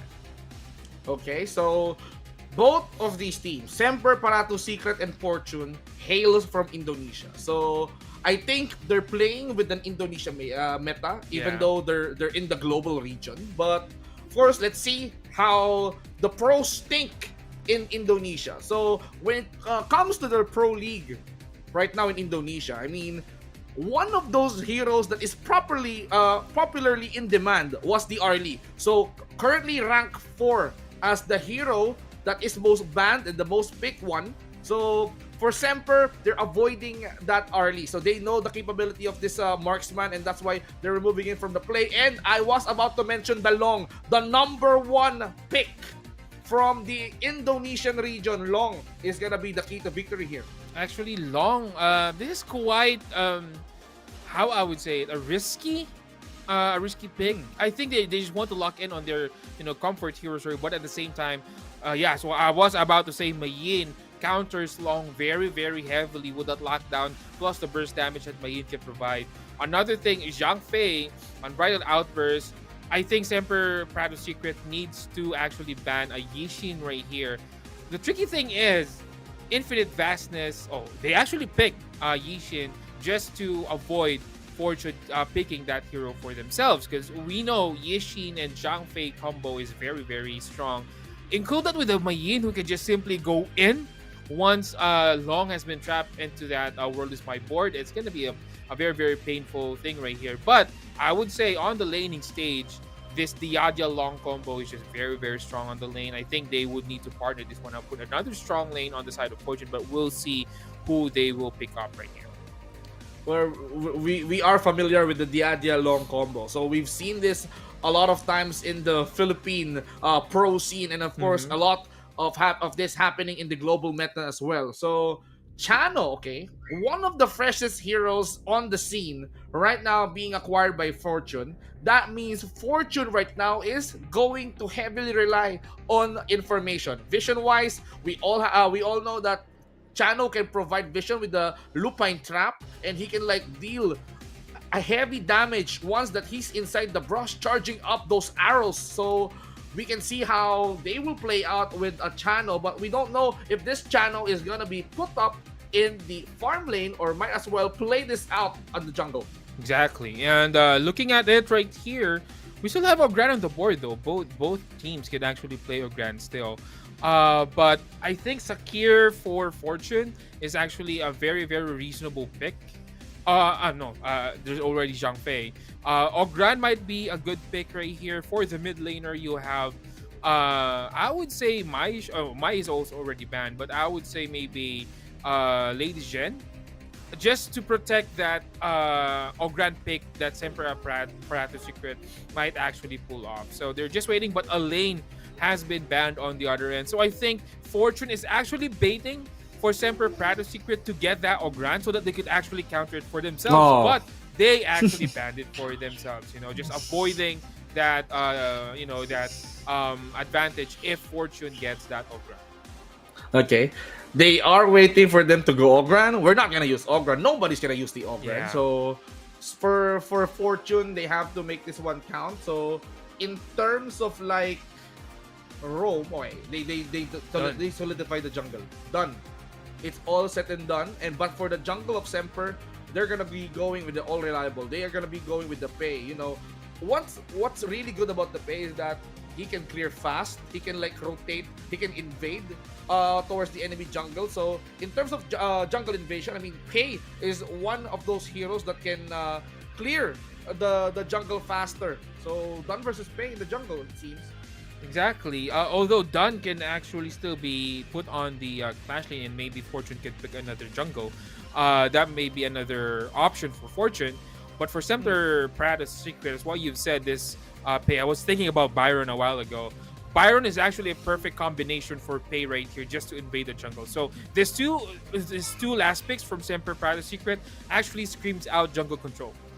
They need to actually, or they want to invade the jungle. You have the Yishin. Yishin is very advantageous if you have the right positions on the jungle, so they could actually force this one out. But on the other side, just to protect someone who will be trapped inside that world is my board, Fortune is gonna pick this Princess Frost, which is actually a very good counter. Anything that zones out the Lianpo, the Yishin, once you have a Princess Frost, it's usually the counter for those heroes who can deal a lot of AoE disables, a lot of AoE damage. Princess Frost is also a very, very common counter against Ogran as well. So this is very interesting to see. But I would say on the laning stage, this Diageo long combo is just very, very good.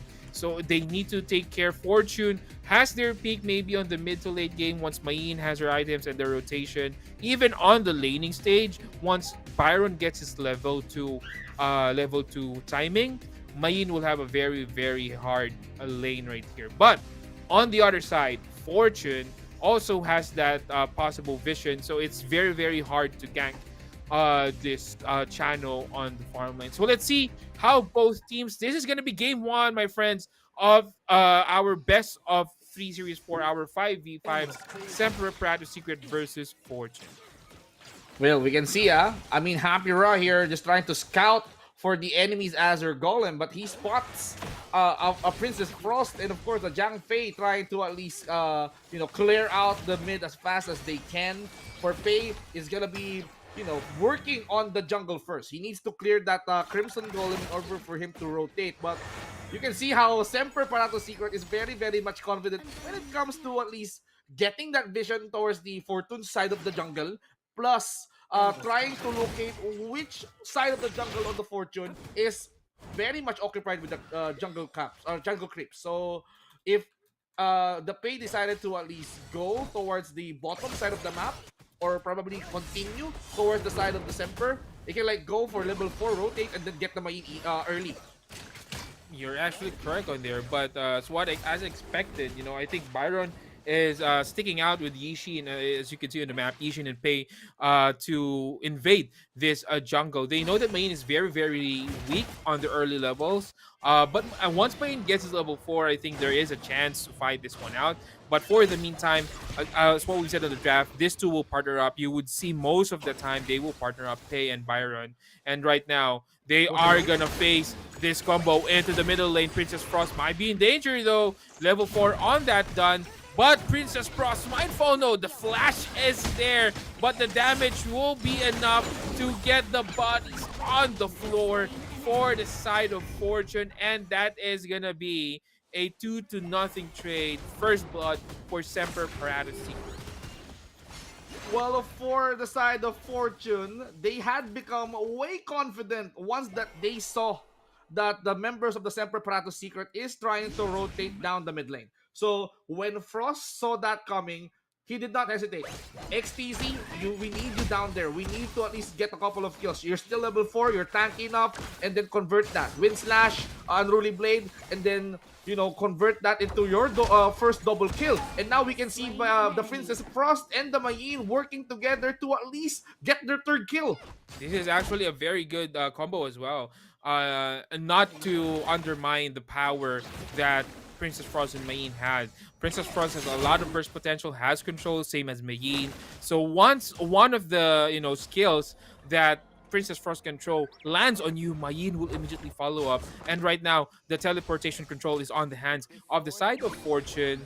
It's going to be the 3-minute mark. So you would see both teams right now trying to position around the Tyrant area just to make sure that they have this Tyrant control on the 4th minute. You can see Dun, Mayin. This is where the teleport will take effect. We might have a fight on the top lane, on the Clash lane, so that someone or who wins that fight will actually TP down to the bot. Will have the numbers advantage right there. Let's see how this would pan out. For the side of Semper, Parato Secret, they just need to calm down. They just have to focus on Hapira getting those farms, and they still have Khalifa as the long. So as long as this Khalifa or this long is well protected, so they still have a chance to fight on par. It doesn't matter if Fortune get those early 3 kills. As long as Khalifa gets his farm up and running, they could have the advantage when it comes to mid to late game, and they have to at least protect this long at all costs. And that's where we can see that Mains is doing a pretty solid job, and right now he's leaving long alone, and he's trying to at least participate in some team fights here that is involving this first Tyrant of the game. But Mayin just chose to not include herself onto this fight. Byron now with that brush control just on the right side, and now Mayin, as what I've said, the teleport is now being used. Mayin is in a bad position. They saw Mayin actually trying to teleport out, but I think this is a bait for Fortune to get that tower and get that first Tyrant. Also getting a kill on long. This is kind of big. World is my board now being used. Zhang Fei being trapped, but that's one beefy guy, my friend. You're not gonna kill him. Unbridled Outburst will be forced out. Tier 2 tower is also in danger. This might be a fallout on the bottom lane, and this is dangerous for the side of Semper Paratus Secret. Fortune right now is making a fortune out of the turret. So having those first 4 kills, having the Tyrant buff, so this gives them an opportunity to somehow snowball their way on the enemy's farm lane. So for Semper, as I've said earlier, they need to protect long. They need to at least rely on him to get those items, but Fortune somehow sees the opening and they're not letting him farm up. So Fortune, if they continue this, they could like end this fast. And Fortune right now reading the map very well. They know that Semper Paratus Secret would try to get a tower possibly on the top lane, and that Overlord, if possible. Yishi now positioning himself, trying to find someone on that brush, but on the bottom lane, Dispay is... Oh, on the other side, Mayin will fall down though, but on the other hand, follow-up right there by Dun. Will there be enough damage? Byron might be in danger. He will try to run away. No follow-up, but on the top lane, this Fortune, Team Fortune is still working out their charm on the top. Gonna get that tier 1 tower, possibly a tier 2. Long is alone to defend on the top lane. Nice map rotation coming in for Fortune. They force this battle at the bottom lane and then quickly get the tower on the top lane. And now it's time to fight back, says Semper Paratus Secret. They're trying to at least isolate Fortune. They're trying to at least calm them up a little bit. Fortune still wants to get some resources there. They wanted to get those Azure Golems into place. Semper Paratus Secret successfully fend them off, but Fortune, you cannot stop these guys from taking much bigger objectives like the Overlord. So this will be giving them a hard time right now, and Ning's channel is providing way too much vision. Exactly, and on the other hand, Pei just falling down on the bottom lane. Bottom lane is all Fortune. You can see the Fortune's name all over bottom lane. They have the control on that one. They have the control on the half of the map. Actually, they have the control on the left side jungle as well. So which means that this might be a tier 1 falling down on the middle lane and possibly a tier 2 on the top lane as well. Very good map control coming in for Fortune, but a fight will ensue on the middle lane. They cannot kill this done. Fortune is just choking out Semper Paratus Free out of the map and maybe out of the first game of our series. There goes her Unbridled Outburst. They will try to fight this one out, but again, Semper Paratus Secret can't find that proper initiation, can't find that proper damage to start off a good fight. With this kind of map control that Fortune has, even Semper Paratus Secret is having a pretty much hard time into fighting back up against the Fortune. So the only thing that Semper Paratus Secret needs to do is to wait for at least one member of Fortune to pick off, and then from there try to at least escalate the situation, try to play more defensive, and then wait for those heroes like Pei and Khalifa to farm up. But how can they farm up if the pressure is like this? Nice vision, jungle control, jungle vision coming in for the side of Fortune. As what I've said, it seems that Fortune has a very good understanding on how you would actually manage your lanes and manage your jungle. And that's what Fortune is doing out right now. 6-1, there's not much kills on the board. It's really not SAM1, or this is not really the game we're in. You would see a lot of kills, but it's all on the mechanic, it's all on the technique. And Fortune not only removing the map right here, or choking out Semper Paratus Secret out of the map, but they're also choking out the resources for Semper Paratus Secret. You would see the gold lead, almost a 6k gold lead. This is very big for a 9-minute mark gold. Well, all of the Fortune's heroes has a really powerful pushing capability, especially Ning. Look at the amount of damage when he tries the soaring signal, plus when he used the leader stance. This will somehow scramble Semper Paratus Secret even with the Yi Xing's ulti. So it's really hard once that Aluka or this Jiang Fei decided to go berserk with the ult. So this is really troublesome for Semper to find an opening. That's actually correct. And right now, 2 tier 3 towers down for the side of Fortune. They will try to go back right now. Again, deny some of the resources for Semper Paratus Secret and maybe push that top tower finally. This is very hard. Semper Paratus Secret, I would say, they would need to group up right now. It's about time that they would need to fight. They have a little bit of an advantage. Maybe get a good roll. This is my board coming in for Anna right here. But again, easier said than done. It's going to be hard. And right now, this is going to be a tyrant fight. This might be a chance, you know. Semper Paratus Secret is outnumbered. They need to move as quickly as possible, but they are a little bit late. Unbridled Outburst into that world is my board. Who is the victim right here? No one is falling down yet for both teams, but Fortune will push onto their base. And here comes that damage. Jiang Fei now coming in, killing 2 in the process. Make it 3 down for the side of Fortune. It's gonna be Pei and Long who will be holding the base for their team. Fortune is now knocking on the secret doors, and this time around they will show no mercy as they take this game number 1. Fortune is now on a match point, 1 win away from the grand finals. Wow, as fast as that, Vince G. You know, Fortune just capitalizing on Semper's mistake right here. I'm not saying that Semper is not a good team. It's just that for what we are seeing right now on game 1, Fortune has a better understanding on how to choke out the map, choke out the resources for the side of Semper. We have discussed early on to the draft, you have the Pei Byron combination. We can see that they actually played it right. They are trying to invade the jungle. They're trying to invade, but it seems that after that first 2 kills that Semper had, or first 2 deaths that Semper had, you know, the Byron Pei combination falling down, it seems that they were afraid. You know, they actually tried to back up. Oh wait, we need to farm a little bit right here. We need to, we need to get back onto our game. Maybe get back to the lane. Maybe get a farm. But the thing is, that is not how Semper's draft is designed. It's designed to be active. You know, you have Byron, you have Pei. Those 2, even your mid laner, if only Yishin had actually found a good catch right here on the world is my board, that could have been a different way or different game for the side of Semper.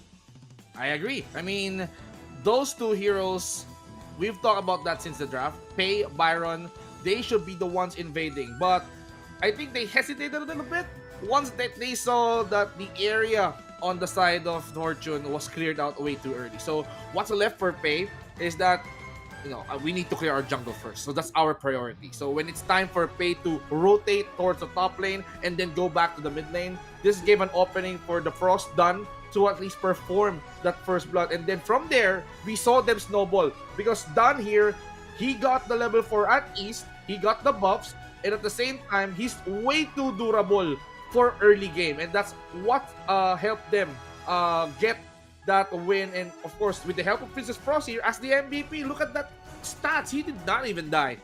Exactly. 107, 54.7k damage given, and 5,000 gold in the bag. This is actually a very, very good, Princess Frost game. I would say she's been checking brushes left and right if someone is actually there. Also, the control that she's actually holding out onto that OT, and she's actually trying to hold out who will come in first, because basically the winter is her OT is usually being used normally if someone comes in, and that is what Semper's game should be. But Zenix right here is trying to counter that one. Oh, you're gonna come in, then I'm gonna cast Winter is here. You're just gonna be forced out to back out. So that's what happened right here, and that's how Fortune won game 1 of our best of 3 series Vince G. But we still have game 2s and possibly a game 3 as well.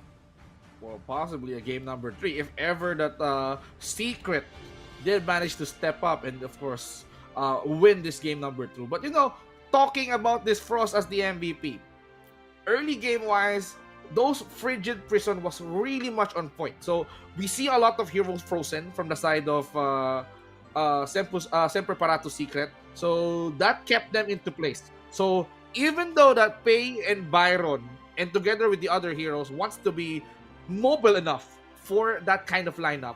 So those crowd controls being used by Princess Frost, those lows, those Frigid Prisons being used, it prevented them from engaging, and especially with Mayin trying to at least suck them in with the whatever combination. So this is where they exceed when it comes to controlling their opponent. So yes, your lineup relies on mobility. You need to be active, but you should be playing defense because we're the ones being active here with our draft. It's actually, in a way, I would agree with you, Vinci, but the lineup of Semper right here actually is designed to be active. You have the Diaja, you have the Long, you have the Pei, you have the Byron, you have the Yixing. I think the condition right here, if only Yixing could actually get a good World Spy board, they have better team fight, I would say. Byron is tanky, Pei can just burst down on the back lanes, and I think he should be the one doing that. But the thing is, since they don't have that enough map control, they don't have enough space to roam around the map, it was very hard for Pei to actually position himself to get a good kill on the backside or in the back lanes for the side of Fortune. But we are now seeing game 2 draft Vinci, Fortune and Semper Parato Secret. They need to pick the pace up right here for Semper Parato Secret, and they're gonna ban the Zhang Fei immediately for Fortune. They don't want much more crowd control for the side of Fortune. So let's see how this would pan out. Agree. I mean, since we're talking about global bans and picks here. I mean, you don't want these heroes that we used to win in our first game to be used by your opponents. So this might be giving them a chance to at least turn the tides around. So talking about crowd controls, talking about shield, Zhang Fei is really, really much that guy to protect your cores at all costs. So with the impact of Zhang Fei being utilized by the Fortune in the first game, so I think they know they do not know how to handle Zhang Fei once that they've encountered that on the enemy side. But my Shiranui will not be coming into play. This means I'm just waiting for one hero. I'm just waiting for that Arlie ban. And if this Arlie did not get banned, I think Fortune can snatch this first pick. Exactly. Arlie Diadia, I would say, is actually a very good combination just to secure that safe lane combination, just to make sure that they have a better safe lane. Dharma again being banned by Semper Paratus, There and you as go. what I said, Fortune will be picking up this Arlie. Durenji might be an option for Semper Paratus Secret, a very common counter, I would say, but to some extent, it's really not a counter to Arlie. I think I wouldn't say counter, but the best hero to deal with Arlie in this patch or in this hero pool that we have right now is really Durenji. So that's the only I would say, yeah, the only like the second best hero to deal. There's really no best hero, but if you would pick out someone who would face Arlie, it's gonna be the Renji. But it's gonna be a Doya and a Gun and Mo. Now, Gun and Mo is a very conditional hero. Gun and Mo is very effective if you want to get or it's very effective if you have a good front line. That's the thing. If they need to ban Semper Paratus Secret needs to ban heroes right here, or jungles to be specific, that could easily reach the back lanes. Luna, Jing, Lamb, those kinds of heroes. Because if not, this is going to be a big problem for the side of Semper Paratus Secret. Fortune will pick. Oh, now there goes your reach. There goes your reach. So there goes Lian Po and Sanche. I was actually thinking, well, maybe not an assassin, maybe a clash laner who could actually reach the back lanes easily, and that's going to be the Sanche for the side of Fortune. Okay, so damage-wise, okay, it's enough. Agudo, okay, come into play. But, Fortune was very, very bold with this kind of pick. They picked the Sunsa, they picked the Lianpo. Once that they locked in that Gan and Mo pick, they wanted to at least go for that reach. They wanted to at least cancel out the nuke capability of the couple blades. We all know that it's very, very much annoying once that those couple blades stack. Plus the freshly forged that will somehow reset those couple blades so you can use that again. So they don't want that to happen. You don't want some Gan and Mo to burst out. But the Agudo here, so for the Agudo, I think what he needs to do is to at least get as many as the jungle creeps as he can in order for them to at least go for a fight and then initiate with the Agudo. So what do you think's lacking for the side of Semper if they have this Agudo pick? Again, front lines. Agudo can front line. That's the thing. Although his panda, his pet actually is kind of tanky in a way, but on the later game it's just easily get burst down. They are thinking, although Agudo can be shifted onto, as what I've said a while ago, Durenji. Again, not much choice for Semper Paratus Secret right here to pick that Durenji pick. But I would say with the Dolia combo, they could actually stun lock this Arlie and maybe get this one as early as possible, or an early kill as possible. But the problem that is ensuing here for the side of Semper Paratus Secret is that they have proper front lines, and if you're gonna extend the vision, or if you're gonna extend the fight, you have the Sunshine and Po. There's someone you need to deal with the front line first before you could get to Arlie. That's the problem right now for Semper Paratus Secret. They do not have someone who could actually reach out that back lanes as well. Fortune, on the other hand, has that one, and on the mid lane, it's gonna be a Nuvo or Grand. This is a very powerful front line right here for Fortune. This might be a problem for Semper Paratus Secret. They could have been picked, Princess Frost, Lady Zhen. Those are the two heroes right here that could actually work out against this lineup of Fortune, but they already picked their mid laner. So I think Semper Paratus Secret revealed their strat early on. So right now they are actually forced to adjust on what Fortune's secret or Fortune's pick is, and they're gonna go with the Futsu. Yeah, I'm not quite sure about this pick. There's a lot of issues that Semper Paratus Secret needs to do with that Fortune's draft, which was not answered. So let's see. Maybe they're gonna, we're confident about this hero. We're gonna get our comfort picks and we're gonna fight till the death. Maybe Semper Paratus Secret wants to, hand it that way. But what do you think about this draft right here, Vinci? Well, at this rate, once that I've seen the picks of the side of Fortune, these three heroes, Ogran, Sansa, and Lianpo, has nothing to worry about the couple blades. So they just need to scale, they just need to get some levels, and then over time they can be a natural tanky hero. So for Ogran, he just needs to master or to to clear or to level up in the jungle fast.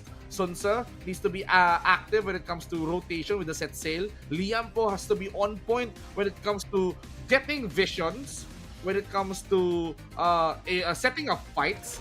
So for Arlie and Noah, they won't have a problem. They just have to focus on burst and damages. Exactly, and right now they're gonna clear this easy wave onto the middle lane. This is game 2 of our best of 3 series, guys. So if you are rooting for Semper Prado Secret, this might be the chance to cheer your team down. Just comment your cheer there on our comment section so that Semper Prado Secret would have enough power to, push this game into the third game. Also, if you're a Fortune fan, then go ahead, just drop your cheer onto our comment section, and so that Fortune will have the strength to finish this game or finish this series as early as possible. But on the mid lane, a little bit of skirmish happening right here, and that level 4 spike for both Ogran and Lianpo will be very critical in our fight later on onto that Tyrant. But on that river, there goes that vision coming in for Fortune, and they're just gonna go back, teasing a little bit Anna. And again, if you would see Vince G, that position from Lianpo is actually very, very good. He actually prevented this Gun and Mo on rotating onto that bottom lane directly and having having to disrupt this Arlie onto his farm. So yeah, good positioning right here for Fortune.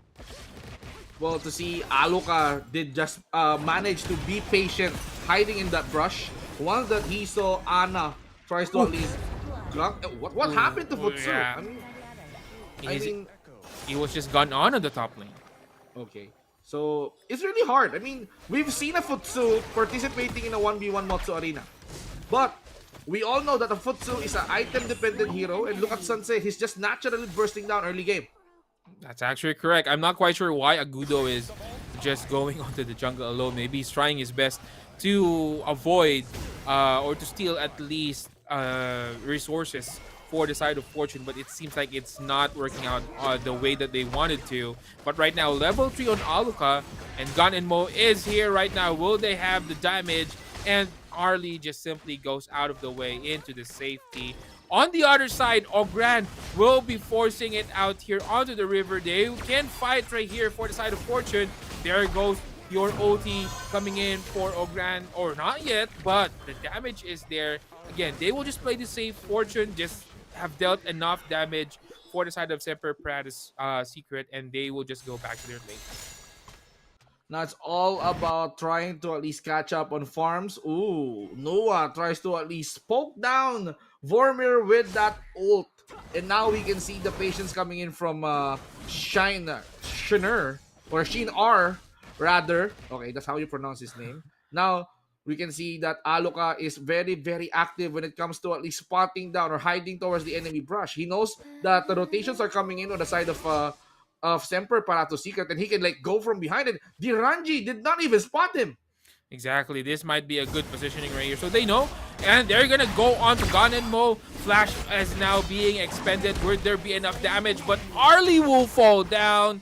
I think it's gonna be the Renji who actually casted his ult and hit on Arlie. And again, that's a danger. That's what I've said. We were discussing this on the draft. That's a danger of that Arlie, the Renji matchup. You know, once the Imperial Order hits on Arlie and you have enough damage, Arlie's gonna definitely fall down. Now, Semper Parato Secret, I think they need to play more defensive. And now, Tyrant takes, set sail, connect onto the Dolia. Dolia will be trying to at least play it out of the water. We can see Noah bursting down his ult. Who's gonna get the Tyrant? I think Ogran gets the Tyrant as well as a kill.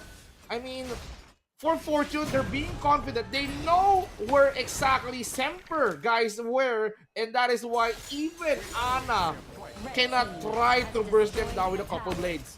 Well, the problem there a while ago was actually Semper Paratus Secret doesn't have much ulti to use.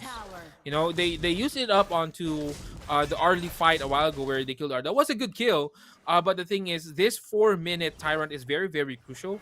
So they need to fight this one out. And Fortune, knowing that they have already used some of their ultis and some of their cooldowns expended onto the previous fight, Set sail has been used. Let's dive in. They don't have the proper skills, and we're gonna steal this tyrant, which happened basically. And Fortune had a good plan right there to deal with that tyrant part, and they actually has been successful on getting the tyrant here.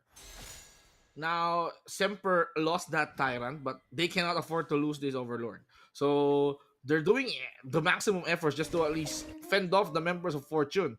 I mean, Sunse even checking out if there's some members from the Semper trying to at least get this overlord, but Oh, the Nuwa. fights are starting at mid. And now we can see Nuwa tries to at least descend towards the mid lane. Fortune cannot be stopped right now That's because it. they wanted to go ham.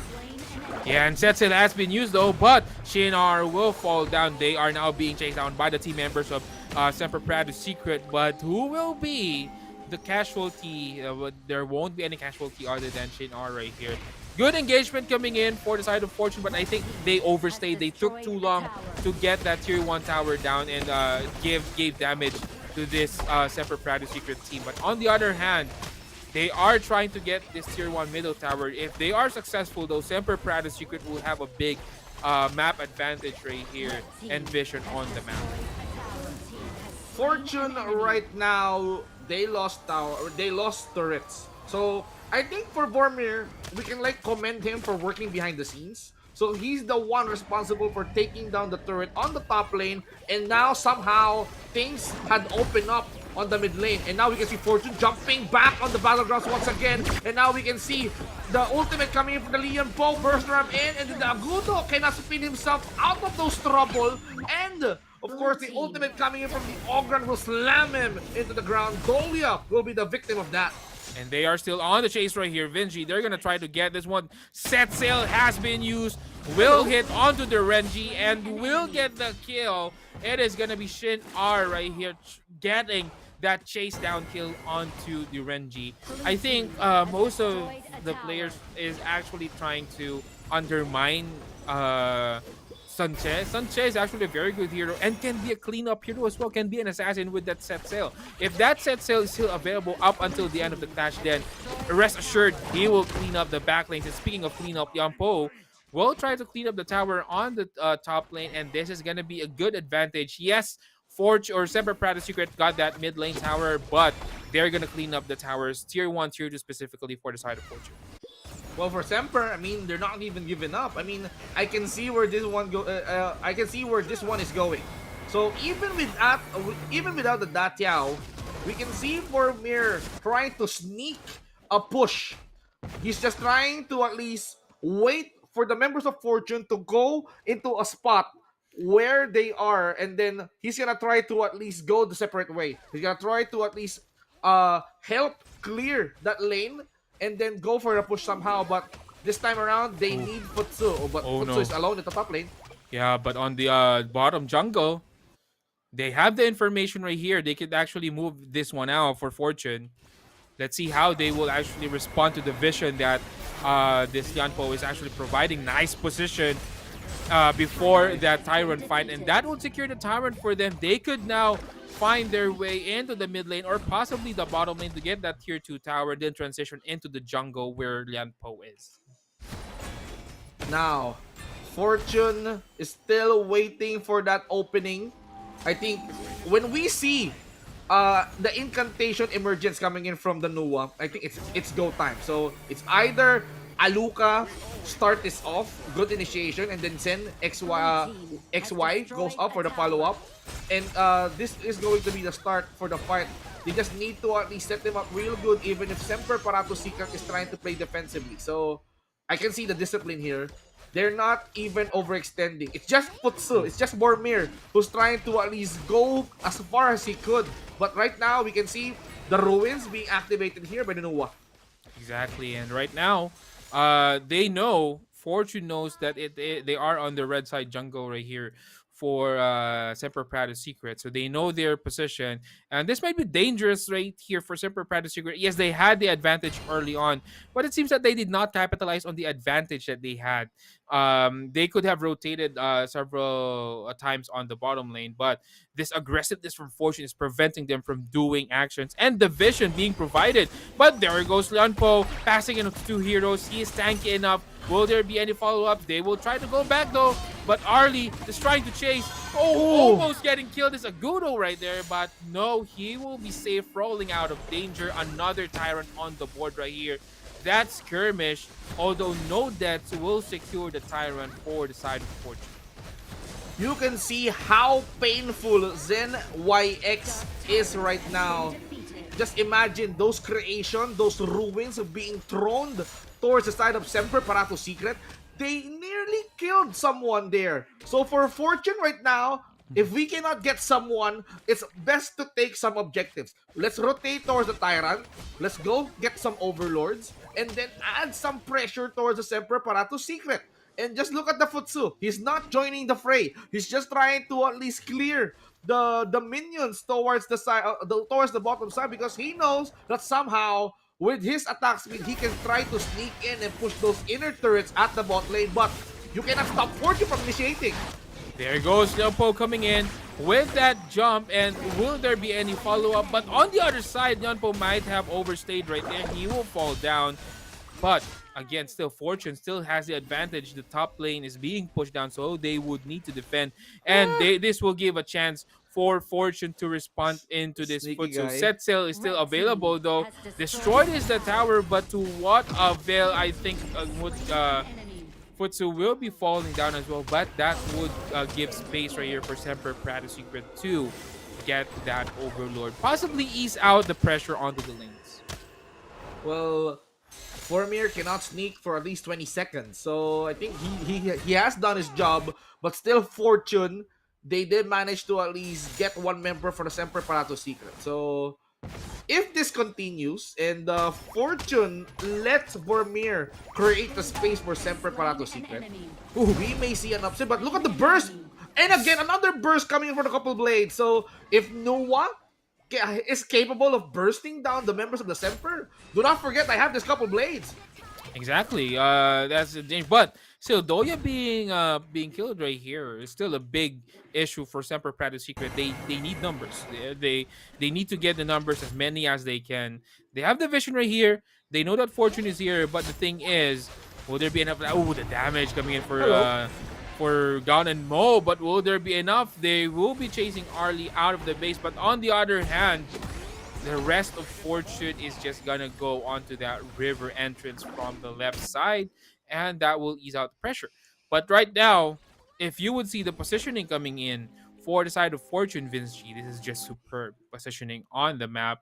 They will try to intercept this dragon, but they will still keep the vision right here, and it's gonna be Nuwa getting killed. Speaking of vision, it seems that Semper Parato Secret has the vision right there to get that Nuwa down, and I think they need to go back. Sanche, on the other hand, will work against Futsu on the bottom lane. Yeah, and now Futsu is on a run because he knows that Sun Tzu is definitely chasing his tail. But right now, this will be giving confidence to the Semper Parato Secret. And now they're not wasting any time here. They're clearing out the camp. And this time around, they'll be clearing out this minion wave as well. Tries to at least knock on this inner turret on the top lane. And this will be pushed at ease with all those minions that Hapira has with the Agudo. So they're trying to knock on those turrets. And this will be giving them an opening from a lead that spiked into 6k. They reduced it to almost 3k. So Semper Parato Secret isn't giving up. Yeah, this is gonna be a crucial Tyrant right here. So let's see how both teams will position themselves into this Tyrant fight. Semper Parato Secret has a little bit of advantage in terms of positioning onto the river, but there goes Nyonpo now coming in with the Tremor Smash.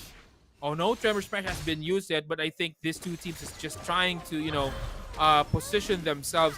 Fortune needs to get this Tyrant as fast as they can, but Arlie will kill Doya very, very quick. And there goes the Tremor Smash being used onto 2. The damage is there coming in for the side of Fortune. They will try to clean up, kill this Tyrant as fast as they can, and then respond on the bottom lane. Sanche immediately TPing onto the base to respond to Futsu.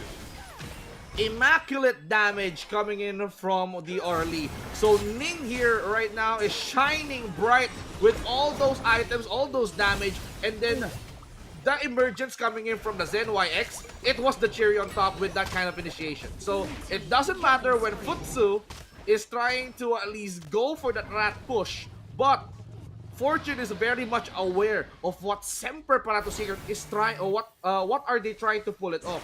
So Semper Paratus Secret, they need to be more patient because the lead is somehow getting much higher for the side of Fortune. They with all those efforts that they did towards the mid game, they cannot afford to lose this Overlord. That's very correct. And they are actually teasing. They're actually forcing Semper Paratus to fight for this Overlord. But Agudo, on the other hand, taking a lot of damage coming in for Arlie. And Arlie, will he finish Agudo? No. But it's gonna be Doya falling down as well. And there goes Semper Paratus Secret scrambling for their lives. 3 down. And they are actually very good in positioning against this Overlord, or this Overlord take coming in for Semper Paratus Secret. Fortune knows that they need this Overlord badly. So after a team fight, they are trying to position themselves strategically all over that red jungle of Semper Paratus Secret to avoid better positioning for the side of Semper Paratus Secret. And finally, they're gonna get this Overlord for the side of Fortune. This will be the answer for Futsu, so they would have enough and ample time to respond to where Futsu will push. And there's going to be a very, very hard time coming in for the side of Semper Paratus Secret. They need to defend properly right here. Okay, so for Ning right now, it seems like Ning doesn't want to die. I mean, he got a destiny, he got Sage Sanctuary. He's really prepared. So if he managed to at least go in and make a misplay, at least he got some extra life. He got Destiny to at least nullify those deaths, and then he got the Sage Sanctuary just to at least give him an extra life. So for Fortune, it seems like they're willing to risk it all. They're willing to go all in just to let Ning maximize the damage. He even got the Sun Pool. So for Sunset to go in with a set sail, this means war. Oh, this is war. Definitely Vince G, and a war that will not last long. 3 down, 4 down for the side of Semper Paratus Secret, including 2 towers and possibly the crystal as well. It's gonna be Futsu alone there onto his base, just crying in front of this crystal, and that's gonna be Fortune taking game 2 of our best of 3 series and taking this series as well. Fortune from Indonesia still keeping the win streak alive. As I've said earlier, on this matchup, even though they're unbeaten, one has to lose. And on that matter, Fortune proves that they're the unbeaten team and they will be going up on the grand finals. But the question is, are they gonna keep that streak alive? But they have to know which or who against UAPH or WDWU is going to face them. It's actually correct. Now, Fortune is just playing really, really good HOK right here. As what I've said, versus Semper Secret right here, it seems that they have the better understanding on how to rotate on the map, how to invade jungle, how to control the jungle. You know, these small things add up. And looking at how Fortune is actually playing, I am seeing a glimpse of how Chinese teams are playing, you know, which is very, very interesting to see. Slowly but surely, international teams or global teams are starting to adapt on the Chinese gameplay right here. And it is exciting for HOK specifically, because there might come a time wherein maybe, you know, one of these regions will dominate against Chinese teams. Right now, Chinese teams are very heavily dominating the scene, but MVP will be Ning onto that Arlie 3-1-8, 107k damage, and the gold is 15,000. Again, Ning just, you know, dashing in and out. Yes, she actually died, or Ning actually died early in the game with just that not fortunate, but with the lockdown that the Renji gave. But that's going to be the first and the last Ning's had. And, you know, from there on, it's going to be a snowball for this Arlie. Just check out the items of this Ning. I mean, as the MVP, getting Doomsday firsthand, that's the priority. You scale up to build up a lot of critical items. You even sold your boots to at least get a Daybreak, a Sun Pool, and then a Sage Sanctuary. He even sold the Destiny that he has earlier on. Once that he toggles that near-death experience, Ning suddenly changed his item, and then I can go for a much more heavier damage-centric item just to finish the game. But it can go better for Semper Parato Secret. We can see how this one goes.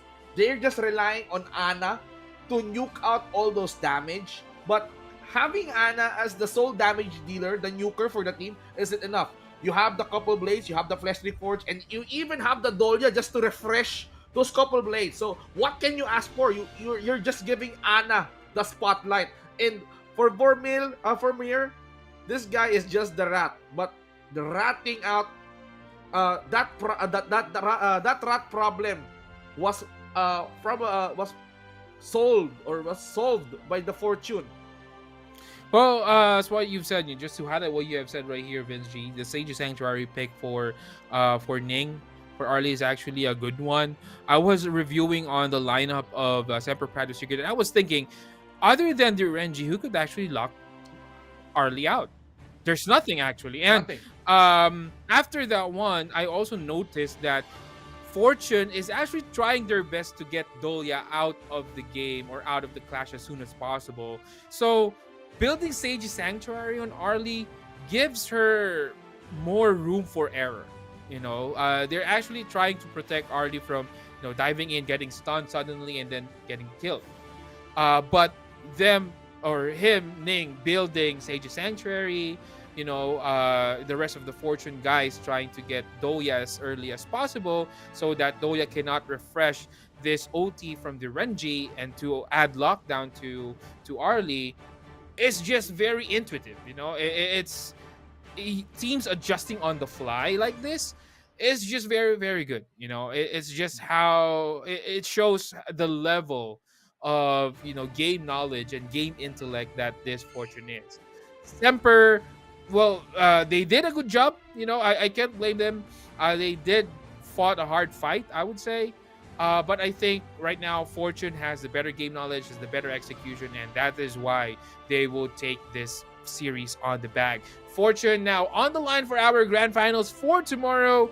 And later on, we will check the second series of our 5v5s to know who will be our next contender for the championship for. So, as we prepare for our series, this is going to be big. I mean, we are talking about UAPH up against Who Die Who Useless up next here on the Season 5 of the Clash OnAir Cup. So, Vince G and Graham, don't go anywhere. We will be right back. On some exclusive merch, meaning you can get it elsewhere. You think that's all? We also got a special interaction booth where you can meet your favorite talents, including yours truly. But do remember that slots are super limited, so don't slack. Make sure to hit up Vogi's website for more information and grab your tickets now. Make sure to be there to support us, okay? I'll see you there. Bye!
are you even ready? Cause Vogue Mini Tour 2025 is landing on 31st May from 4 p.m. to 6 p.m.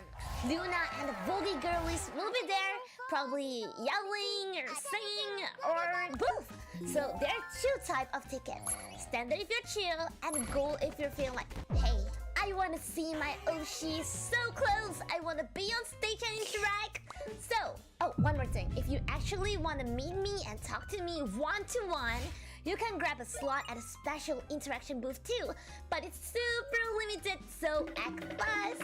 Anyway, mark your calendar and bring a loud as well. Because this time around, we have light stick too. Yes, so I better see you there, okay? Okay, that's all. I'm gonna go practice and make you proud. See you in KL.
Anyone here in Kuala Lumpur at the end of May? Well, you should be!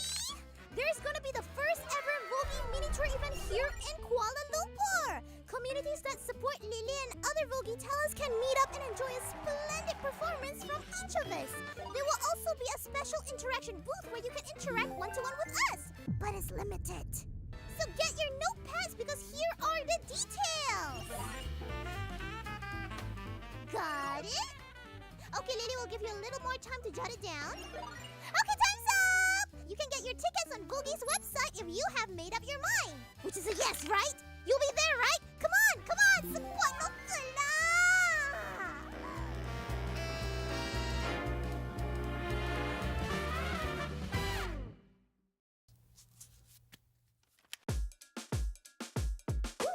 Pop, pop, pop, pop, pop, julep. Pop, pop, pop, pop, pop, julep. Pop, pop, pop, pop, pop, pop, julep. Pop, pop, pop, pop, pop, pop. Woo!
Hey, hey ho! Have you heard about the upcoming Vogue Mini Tour happening in KL?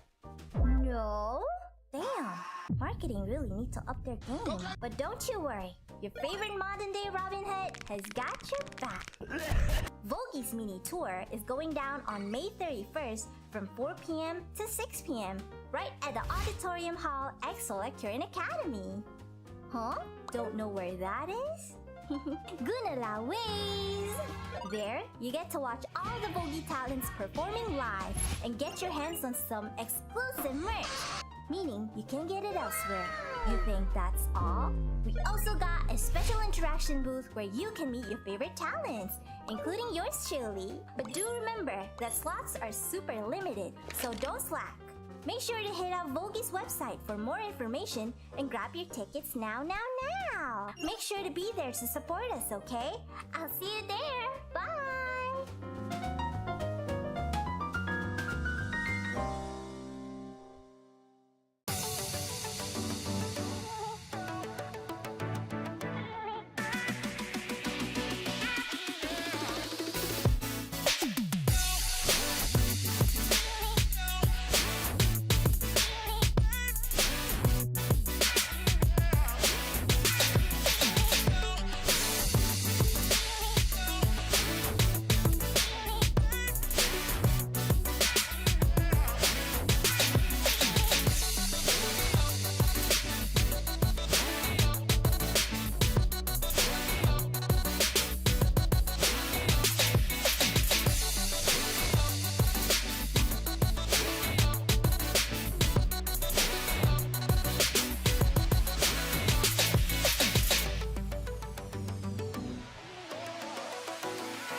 Hello, KL! Are you even ready?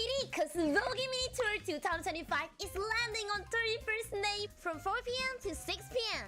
Luna and the Vogue girlies will be there, probably. Fortune earned their slot on the grand finals, but the question is, who is going to be their opponent in the grand finals? So, Vince G and Graham here, back at it again on the Clash OnAir Cup Season 5, and we have to witness our second semifinals between Uber Allies Philippines and Who Die Who Useless. So, Philippines versus China, Graham. This is definitely exciting. Definitely exciting for us, Vince G. You know, we wanted to see how our teams would actually fare against Chinese teams, because we know that Chinese is the one who is really a dominant country right now in the HOK scene globally. But if you guys want to actually check out, maybe streaming, streaming equipment, you want to start streaming, shoutcasting, I think the one that you see below is gonna help you out. So today's program is powered by Yamaha ZG series, the audio gear built for gamers to create total immersion. So whether you're streaming, maybe shoutcasting, chatting, or just simply talking to your favorite person in Discord, this will actually help a lot. So if you guys want to get this one, just scan the QR code and enjoy exclusive discounts on selected Yamaha ZG series audio products. Hurry up, because this offer only lasts until May 31st, 2025. Oh, that is definitely up until the end of the month. So Yes. you guys don't want to miss this one out. If you want clarity in your voice, if you want some Yamaha peripherals surrounding your ears, surrounding your mouth, this is the perfect opportunity to get this on sale. So let's review what happened on our bracket. So we witnessed Fortune. They managed to stay unbeaten to secure a slot in the grand finals. But the question is, who among Uber Allies Philippines and Who Die Who Useless will they be facing? So that's what we need to discuss. That's what we need to talk about here, Graham. That's actually correct, Vinci. And we're excited to see, as what you have told earlier, it's going to be a PH versus China. Of course, PH known for having a very dominant mobile MOBA scene, not only in HOK but on other games as well. On the other hand, China is actually the global, leaders in terms of power and skills in the global HOK scene. So we are actually very, very excited on how these two teams will fare up against each other, and we will see this the other global countries have already a say in the Chinese versus the Chinese people. Because I've been watching a lot of PKL or KPL matches right here, and even the tier 2 teams, I would say they are very, very skilled. So we are very, very interested to see how this will fare out for our, of course, UAPH on the other hand, one of the notable teams. Well, not yet on the PKL. I wish that we could see them on the next season of PKL in the Philippines. But yeah, is very promising. I've seen a lot of tournaments where they play, and they are actually very good. So let's see. We will now go straight onto the draft. Vinci, it's gonna be the usual Dharma ban, and then my Shernui on who die who uses. Well, I will be using this opportunity to at least give a huge shout outs to the UAPH fam. I think that they are tuning on this broadcast right now. That's So right. shout out to UAPH, shout out to Doc Fryan and the rest of the members of the UAPH family. So yeah, happy watching to each and every one of you. But before we break down those bans, Mai, Shiranui, and Dharma, those standard picks, this season of the Clash on Air Cup Season 5 can offer us something new.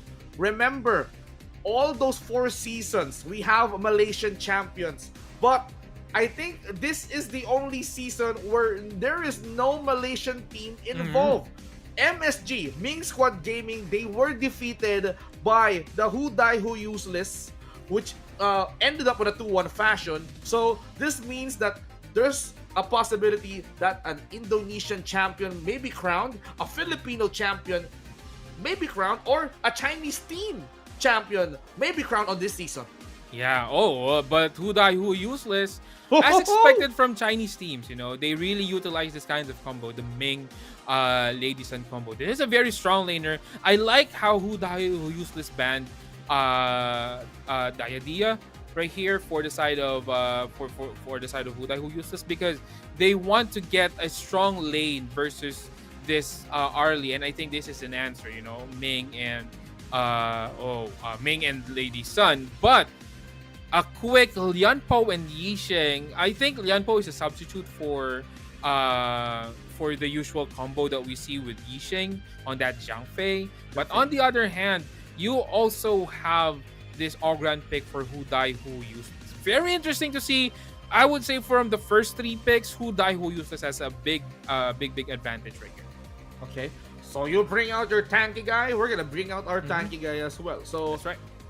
the first 2 picks of who die who useless from China is very, very much intriguing. They wanted to secure those power spikes. They wanted to secure their damage dealer being protected by a solid support. So Ming can provide a staple heal or support to a Lady Sun that is capable of enhancing her damage with the rolling raid or building a lot of damage items.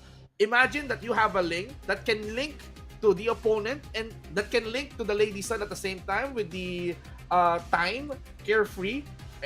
It enhances the Lady Sun's capability to deal a lot of damage during the early game. Plus, you don't have to worry about heals because Ming can provide you with the passive Good Omens and Peace longevity that can also deals damage towards the linked enemy.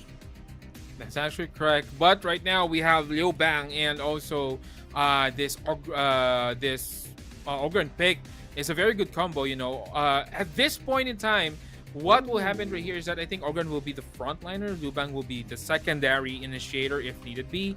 So this is very, very good. Sanche, on the other hand, I think I know what Uber or UAPH idea is. They want to reach that back lanes really quick. Given that there's a lot of frontliner for the side of who die who useless, and yes, the idea is still on there with the lamp pick. They want to jump on the back lanes as quick as possible. They want to ignore these front lines coming in from who die who useless. So they actually Who Die Who Useless. I would say Princess Frost or Lady Shen is a very solid pick for Who Die Who Useless, because it's Princess Frost is actually a good counter for those coming in, and also a good combo for Ogran also if he wants to front out. So regardless who comes in first, Who Die Who Useless, but they're gonna opt in for a Lady Shen right here. And yeah, well, how do you think about this draft, Vince G? Two ladies and a lot of protectors. So Who Die Who Useless, they will be relying solidly on making sure that this Lady Sun manage to at least can manage to build a lot of damage during the mid to late stages. But let's not forget, UAPH also has the early. So mobility wise, he can like go in, go out with the light step. Yixing can set things up together with Liam Po. Sunset can initiate and Liam can drag Lady Sun. So it's the matter of execution. Let's see on this game number 1 who amongst Uber Ally Philippines and Who Die Who Useless can get that match point. Yeah, UAPH is wanting to give this Ming Lady Sun combo a bad lane here on the middle lane, putting out 3 bodies right here immediately here in the mid. But they're just gonna wait this one out. You know, once a coast is clear and what UAPH is doing, they're just immediately gonna rotate on the bottom lane. Maybe try to get a kill on that Lady Shen. And yeah, let's see who will be. Both teams have the correct idea of mirroring what the other team is trying to do. Invading the jungle right here for Lady Shen. This is the power of Ming and Lady Shen. I think most of the global teams that we have forget that this is still a very strong hero combination. But let me just remind you guys that since this Who Die Who Useless team is actually playing in China, the impact of Lady Sun and Ming is actually quite different from the global one. So a little bit of rework. If I'm not, correct me if I'm not mistaken, but a little there is a difference between this Lady Sun and Ming combo in the global versus on the Chinese scene. Well, still, I mean, with the enhancements that is coming in with the Ming towards being provided by the Lady Sun, it might work out on their favor. But you can see how this Ming is not letting go of the Lady Sun. So comparing to the support of the Uber Allies Philippines that is rotating from left to right, Lady Sun here, Lady Jen here decided to at least use that flowing Sai or Ocean of Tears to at least protect him from imminent danger. You know, UAPH they need to be more active when it comes to giving vision, but for Who Die, it's all about protecting the lady. That's actually correct. And this is quite interesting to see. You know, this is a perfect example of how you should actually deal with lane swapping. As you can see earlier, the farm lane was actually put in the middle lane and the middle laner on the bottom lane. Now, the reason behind this is that Lady Sun has a big advantage over Yixing. Lady Sun main combos has a big advantage over Yixing. So, UAPH actually responded by putting the early support or early roaming combo onto the middle lane as well. And then once this combination actually go down, they will actually switch things up as well. So as you can see right now, it's a continuous switching right here of the lanes to gain that upper advantage on the laning stage. But I think the early laning stage will be over in just a minute. The 4-minute mark will hit, and this is where we will see the positioning right now for both teams. Who has the better positioning to get the Tyrant? That's gonna be the question. For Uber Allies Philippines, I must say that they're very active when it comes to getting some information. Vision-wise, they need to see where Who Die Who Useless will rotate. Are they going to rotate towards the bot lane? Are they going to do top lane? So with the heroes positioning towards that brush, they're avoiding any potential danger, especially Arlie. Arlie needs that. And for Kusanagi as the Sun Tzu, yes, he may be durable, but when Who Die Who Useless commits into ganking the top lane, I mean, Sun Tzu cannot even save himself if 3 members decided to at least go on ham like that. So mid lane is quite hot. Oh, but speaking of hot right here, yes, it is. Even though Lady Shen is on the board, there goes her Battlefield Command being used by Liu Bang, but it is just going to be a defensive one. In fact, he's just going to use it just to teleport quickly for this Tyrant fight. But Ogran and Liu Bang zoning out very good. to avoid any reinforcements. But the crucial death kill my! coming in for Arlie, getting that crucial 4-minute Tyrant. And this is gonna be bad for Who Die Who, useless UAPH. Just getting the trick out of their hat, getting the Tyrant kill. This is gonna stop the aggression for Who Die Who useless. Well, I think they need to change their question. Who stole that early Tyrant? It was Sonja from UAPH who managed to get that early kill. Even without a smite, you can rely on Arlie's natural damage. He just needs to build that Doomsday up. And I think for Uber Allies Philippines, for Sonja, it's a matter of seconds in order for Sonja to get those vital item, in order for Sonja, the farm laner of UAPH, to go ham, to go snowball, to go towards the lane, and of course eliminate their opponents. But for Who Die Who Useless, it's all about babysitting. Hello? Yeah, but I think, this is just gonna be the usual roamer trying to get vision onto the enemy jungle. But unfortunately, the rest of the Who Die Who Useless team is there. So that's gonna be a kill coming in for Who Die Who Useless. Actually, that's the first kill. We are on the 5-minute mark, and for those guys watching there who are Filipino or watching Filipino HOK, you would know that at the 5-minute mark, this is a very low kill score. So Sunche will just go away, will actually maneuver properly, not hitting Ogran, and he will be safe, getting that tower damage, but will not enough to kill him. He bolted out to safety. He can now go back to base.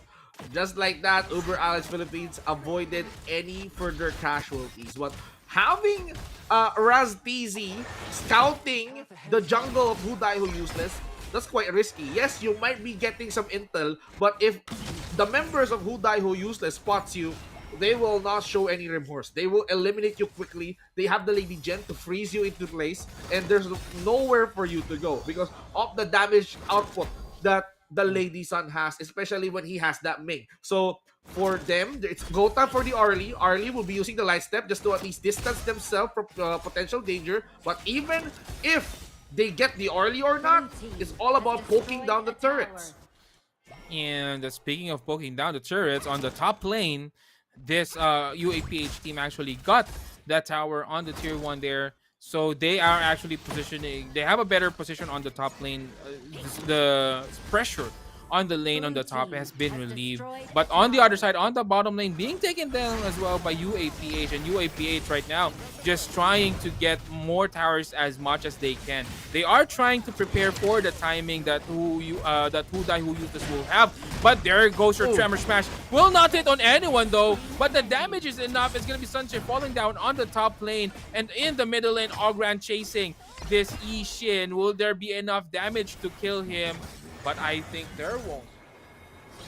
Wow, you can see the Ogran was very much committed into disabling the Yi Sing. Mid King somehow saved himself up, but the Ogran cannot save himself from Habibi, who decided to chase him, and then he pushes them out together with the rest of the members of the Uber Allies Philippines. They're doing so well, and this will be giving Sonja and the rest of the UAPH to get the clearance and secure this Overlord. This is actually a good Overlord pick coming in for UAPH. They need to apply more pressure on the lane just so that they could give a lot of space for Arlie. But again, I'm okay with, this Lian Po dying. It's just doing his job, trying to get information on the jungle. So not much of a big deal right there if this Lian Po will die. But on the other hand, UAPH just leading very good right here. 3k gold lead for on 8 minutes, and they are trying to attempt this Tyrant pickup here. This might be a very good advantage right there. The lane's pushing in with that Overlord buff and the Tyrant buff as well. It's gonna be big right here for UAPH. And this might be bigger. Oh my goodness, Ming just bursted him with some longevity ultimate. And now the world is my board being used. But Lady Jen did manage to make it as they're playing field. Lady Sun, although, did fall down. But Ming did not stop there. They punished the members of the UAPH. They got 3 in exchange of a Lady Sun. So let's talk about the damage that came from the Ming. The ultimate is quite painful, it seems. Actually, the damage did not come from the Ming. It really came from Lady Sun.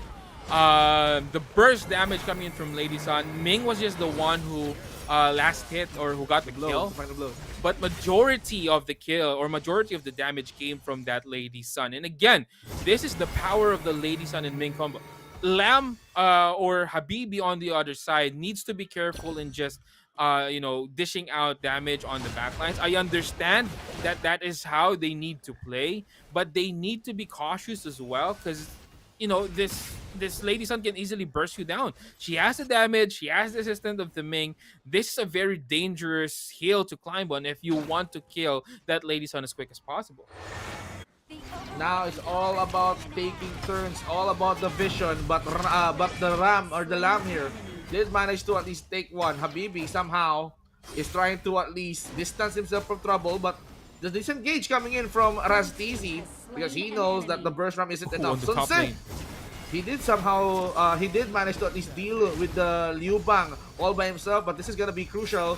The Shadow Tyrant will be taken by the Ogran thanks to the smite. Rastizi cannot position himself any further because he's being chased with the path of passing thanks to the Ogran. Well, who die, who useless says not now. Not now. again, not again, because they were actually trying to pull the tyrant outside or far from that wall, just in front or behind this red jungle. But on the other side, Ogran might be in danger again. Carl TC is trying to initiate, but on the middle lane, there's going to be a skirmish right here, and Yixing is taking a lot of damage in the burst damage.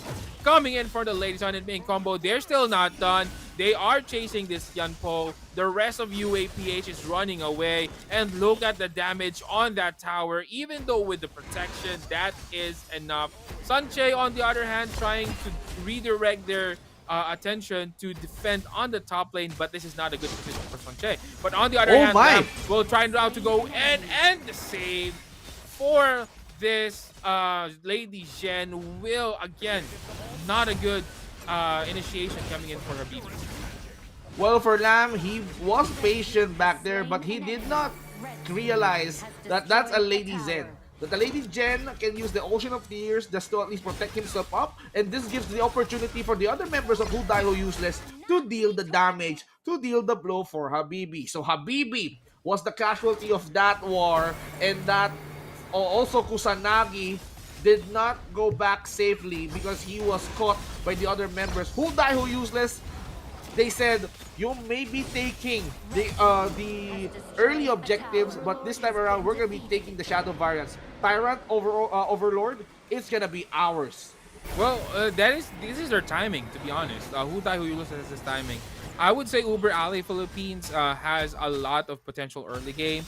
But once Ogran got his items, once Lady Sun got his items, once Lady Zhen got his items, this is going to be a hard climb for Uber Ally Philippines. The only chance that they could actually work this one out is what they are doing. Uber Ally Philippines has the right idea, try to split the map for Who Die Who Useless and then get fights or pick up fights right here wherein numbers advantage on the other side of UAPH. But given that the Tyrant or the Overlord push is now happening for Uber Ally Philippines, this is going to be hard to pick off. And now they need to set this up. Where is my board being used? Tremor Smash did not connect towards anyone, but you can see the Ogran is now going way too deep. Gets a double. This might be his third, and he's not gonna stop there. That's the triple kill. He got a lot of souls, and now that's a quadra for the Ogran.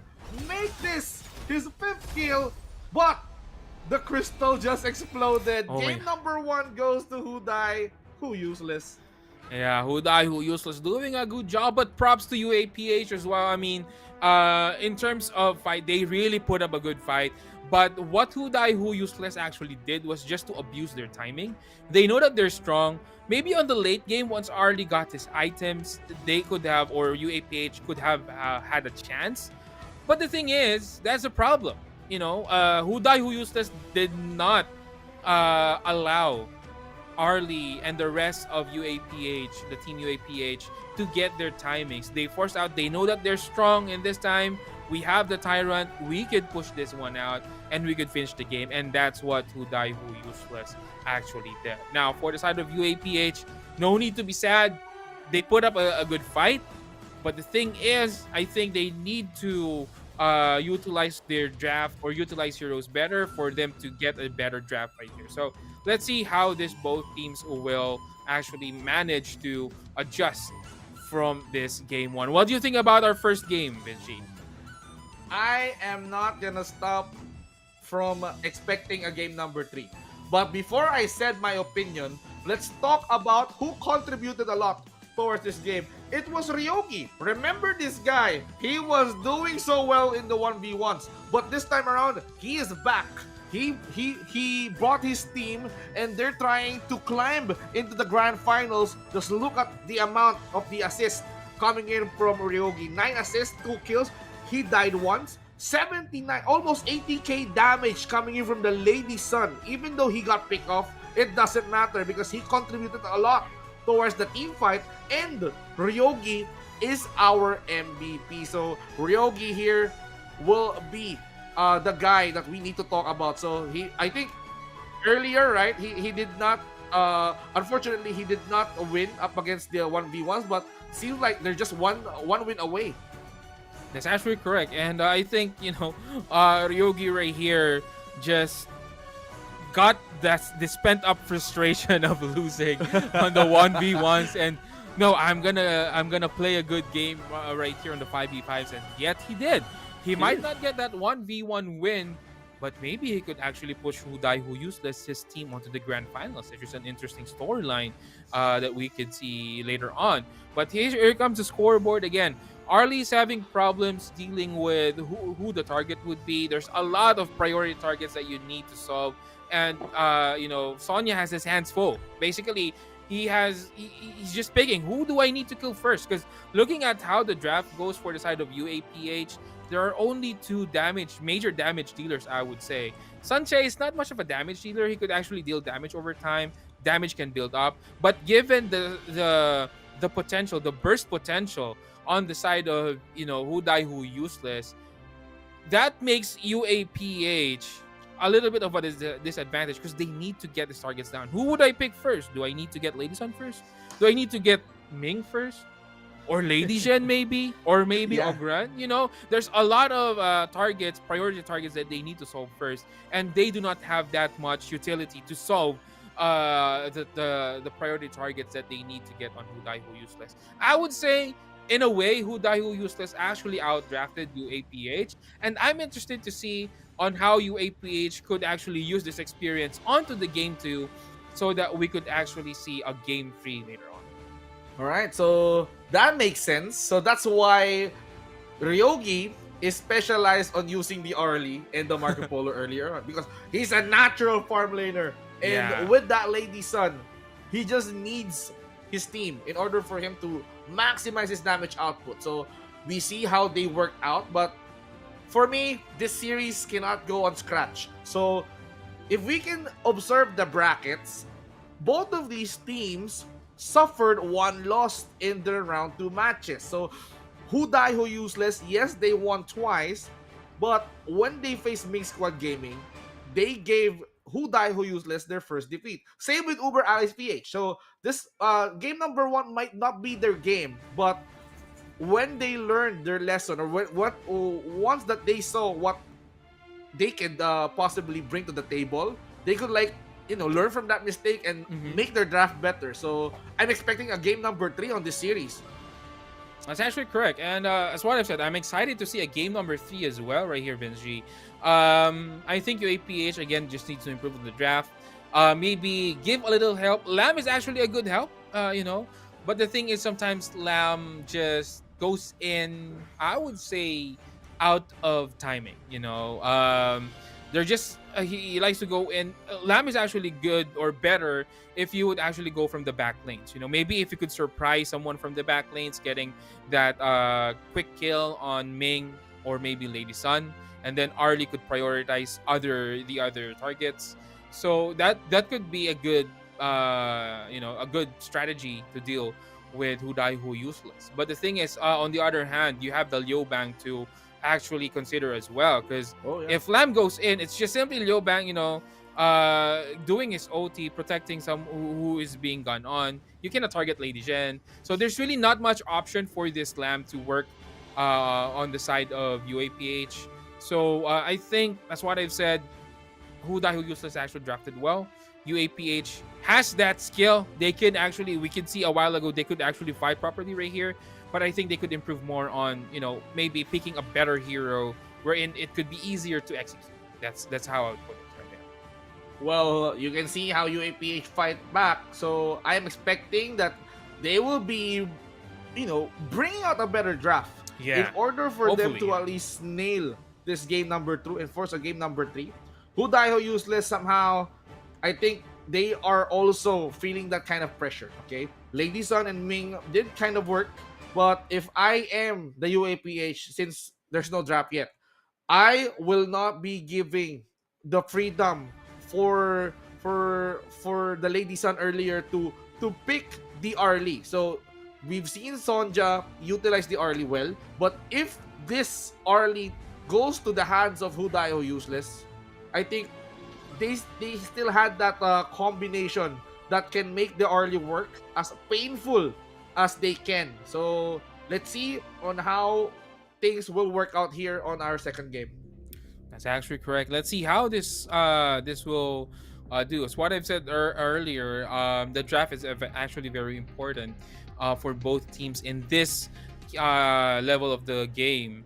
If Who Die Who Useless wins another game, they are going to be the one who's going to push through to the grand finals. Uber Ally Philippines, they need to hold off their ground and get that game to win in order to extend this one to a game 3. But UAPH immediately removing the Zhang Fei on the board, and so as the Diad. Okay, 2 supports right off the bat being taken out. We all know that these supports are very, very much popular. So Zhang Fei is just a natural tanky guy. He can go berserk with the Unbridled Outburst. He can provide shield with the Leapy Savior. And as for Diadia, one good thing about the Diadia is that he can provide sustained heals towards his ally and then give damage towards his enemy. So That's right. Diadia has that crowd control, I must say, because of the Heart Link, or probably the passive that easily knocks or gets the opponents up. But for Dharma, okay, so they need to protect this Dharma at all costs. They need to help Dharma scale up. Well, I would say UAPH, Who Die Who Useless need. Well, they can't pick Ogran already because they actually did Ogran. So this might be a good pick right here for UAPH to go with the Ogran pick, the Dharma Ogran combo, which is very strong onto the mid game or mid to late game, I would say. But on the other hand, Who Die Who Useless get 2 strong heroes, meta heroes, Pei and Long. Now, I am expecting a Byron ban on the UAPH just because Byron is actually a bad matchup for Dharma on the laning stage. So they need to ban it. Another one. Well, contrary to you, I think I get the idea. They want to try to negate the damage of the Flaming Palm. But on the other side, Doya is also being picked, but Uber Ally PH will go with the Sakir. Okay. I'm not quite sure how this contrary to Sakir would do on the lane. A lot of sustain, a lot of hold that UAPH has versus the damage. But on the other side, Who Die Who Useless, this means double infinite vastness. So that's gonna be a big problem for them. And if UAPH wants to extend this one into the game 3, I think UAPH needs to be wise on picking up the draft. But Who Die Useless, as expected, they did not pick Ogran for UAPH and they will be banning it. Yeah, no jungle, no Ogran. They still lack mid, Uber Alex PH. They just need to fill in those missing pieces of the puzzle. Clash lane wise, also Who Die Who Useless will be lacking in that department. A lane being taken out because it pairs well with Adolia. So imagine that Death at Sunset plus the Adolia combination can work or can be an annoying thing to see during team fights. So a lot of Clash laners are still available, and also a mid lane they could still go for the Nua for maximum vision and for maximum damage, global damage. So they have the Dolia, they have the Nua.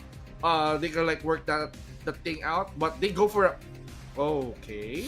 Yeah, I The guitar understand. guy. Gao. Gao. Gao right here is actually a pseudo tank, pseudo damage mid laner. He really likes to, do close quarter fighter or close quarter fights. So this is actually good. I was thinking, who will be the front for who die who useless right here. Byron is actually fading into the choices, but Agudo. I'm not quite sure about the Agudo pick. Uber Ally PH. Yeah, I'm still trying to analyze how they will make this one work. Because normally when you pick a Dharma, you want someone like maybe a jungle that could actually work with them as well. Agudo is not that much of a jungle. You want Dharma, the usual. That's why who die who useless ban Ogran. Because the normal one is a Dharma Ogran combo, wherein both of these two heroes could actually dive in. But Paichi, I was thinking who would be the farm lane or for the clash lane right here, but a nice tanky one for the side of who die who useless. So let's see. I have my reservations on the UAPH lineup. But let's see. This is quite the unusual lineup they have, but they might actually pull this one off. They just need more time. They have the sustain, but I'm missing a tanky frontliner for UAPH.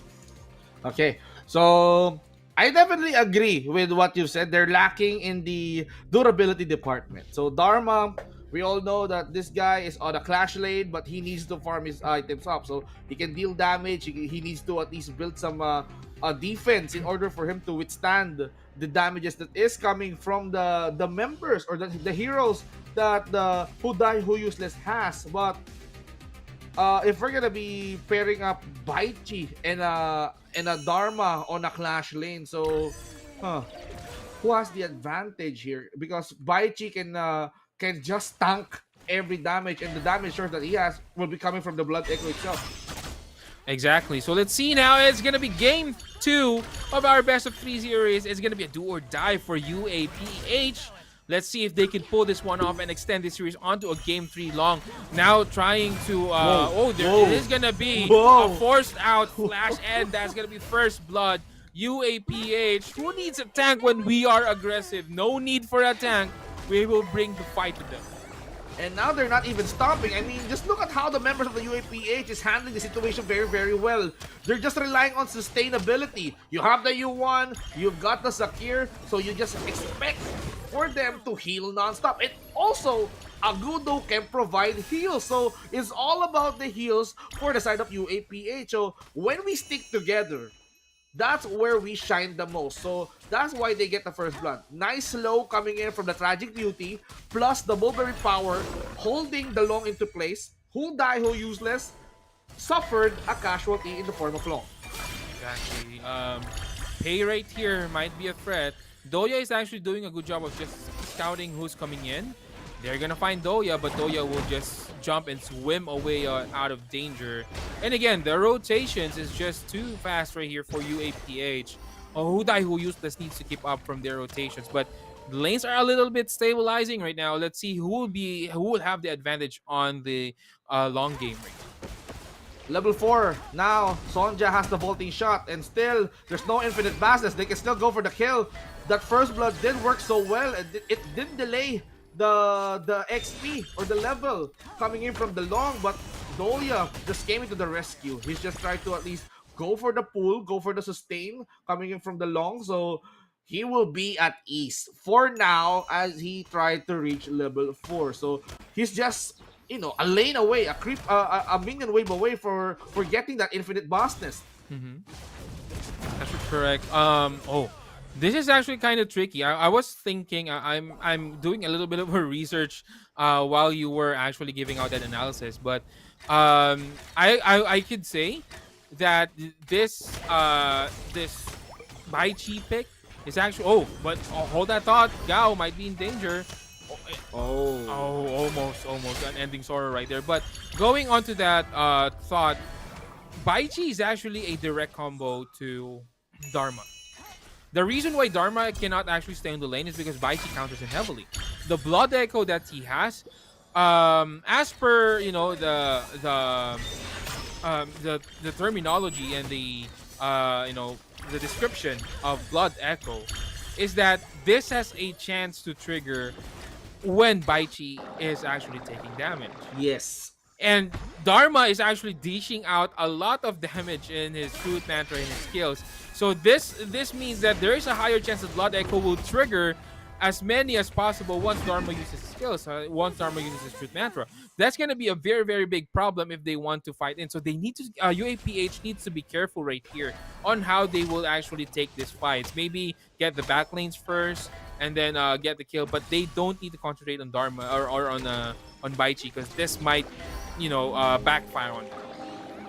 Blood Echo is basically a nerfed execute that you can toggle actively while being toggled passively. And just like that, even Baichi is not even scared to go on front. Yeah. And right now, they're taking over the Tyrant. They're just chasing the members of the UAPH away. They're just hiding towards the brushes. As this guy, the Baichi, is just trying to at least scare them off. It's now back to business. Who is going to take this Tyrant? But they shift their attention towards the mid lane. Mid lane, Gao is in heavy trouble, and they decided to at least back him off. So the Tyrant is still alive. That is actually correct. But both teams are right now positioning, trying to gain an advantage on the map. But here comes Agudo. Agudo might be in danger. He's going to flash out right here, almost getting killed. I'm sorry, that's going to be Sakir, not Agudo. But Baichi coming in, the tankiness, and there goes the Blood Echo, spinning all around like a top. That's gonna be slicing Sakir's head right here, and that's gonna be a kill on the board for Who Die Who Useless. And I think for the Baichi, he did not even use the Layways ulti. So Yeah, that no. means he will be using that as a good initiation just to at least secure or taunt the members of the UAPH to attack him. And that will trigger a lot of Blood Echo coming towards the Baichi. Oh, Baichi now taking a lot of damage, but heal right there. Will there be enough damage to kill this Baichi? Yes, there would be. It's gonna be Concert Q getting that kill, and this would actually shoo away Who Die Who Useless out of the Tyrant. This means UAPH will get the Sirens for themselves. Agudo will get that one, and it's gonna be back time right here for Who Die Who Useless. Well, in the case of Sonja, he's not even scared to deal a lot of damage. Why? Because he got the range. So even though the Blood Echo is activated, he's not receiving damage because Baichi is not even close. So that's a really, really good kit. They just need to set distance on the Baichi. They just have to avoid that layways that is being used right now. And now he's falling back. He's just trying to taunt the members of the UAPH near the members of the Who Dey PH. But remember, the duration of the taunt depends on the health that a Baichi has. So he needs to build a lot of HP items in order for him to maximize the duration of that taunt. But UAPH right now has a good sense of the map, has a good control of the map. All tier 1 towers is down, which means that they have more space to move over the map. But they need to be careful of this incoming timing coming in for Who Die Who Useless. Once Pei and Long gets their item, and Baichi gets his item as well, this is gonna be a very hard fight for Who Die Who Useless. But on the other side, Pei might be in danger. The damage won't be enough. The shield will be activated, and that is gonna be a save right here for Who Die Who Useless. 2-1 right here for our kill score. 1k gold lead for the side of UAPH. Run, Tiger, run. And now, while the Tiger is away, UAPH is going to maximize the situation anytime soon. Baichi can just jump anytime he wants, but he's focusing on clearing those minion waves. He got good skill sets. He got that side to pull those minions or those enemies near him and then trigger a Blood Echo just to at least clear it very, very fast. So that's what UAPH is looking after. They're just trying to see if the resources that the Who Die Who Useless has been maximized, has been used. So if they use the ulti, the layways, if they use the flash, if they use the Dolia's ultimate, well, it's time for us to go. But the 1v1 matchup, no. Pei is involved on the top lane. Exactly, and I think there's UAPH is not going to give time for this long to get his timing. This is exactly what Who Die Who Useless did against UAPH early. They know that they have the timing over the late game, so they are trying to stop this timing. But on the other side, Who Die Who Useless actually is doing a good job of maybe prolonging this game a little bit for them to get their timing, getting that Tyrant kill or that Overlord kill just to ease out the pressure on the lanes here for Who Die Who Useless. This will buy time for them. And this is getting scary as the game goes on. This is getting scary for Uber Alliance PH. They need to get this one finished as soon as possible. UAPH now trying to hold on that mid lane. Who Die Who Useless is working on their initiation right. The focus is this. Long and Dagao will be taking care of the wave clear together with the Baichi. So in terms of like UAPH maximizing the minion wave, pushing towards their side, they have those skill kits that can help them clear the wave and push them back towards the UAPH. But UAPH needs to at least start up a fight because they have those heals, they have those sustains. So when are the question is, when are they going to start that fight? Yeah, but on the top lane, they are trying to get this Dharma on the top lane. And right now, UAPH just choking out Who Die Who Useless over the map.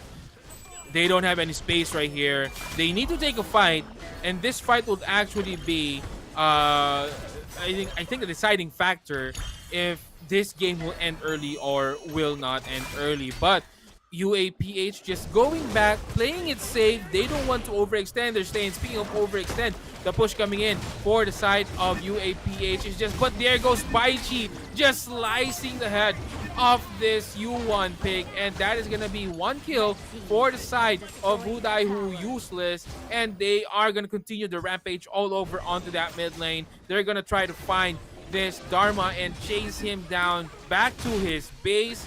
But again, Who Die Who Useless being cautious right here. They need to take care of themselves. Wow, this game is not focused on eliminations. They're not focusing on kills, but they're focusing on objectives. It doesn't matter if some hero dies.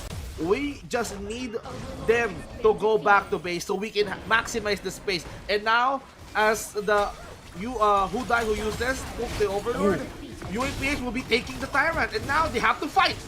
Yeah, the fight will now into the damage from Contra is just too much, but Contra is taking a lot of damage right there. Dharma now coming in. Infinite Vastness has been used. Will there be any follow-up right here? Dharma trying to extend this fight onto the space of Who Die Who Useless, but on the other hand, no one is still dying yet. A lot is low. Sakir getting that crucial crowd control. 4 down for the side of Who Die Who Useless.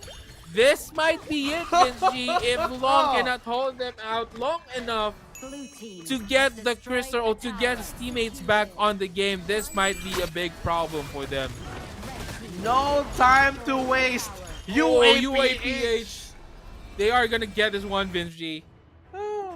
As I've said, these two teams are really good at forcing a game number 3, and for UAPH, we're not gonna be easily defeated. We need to settle the scores in this last game.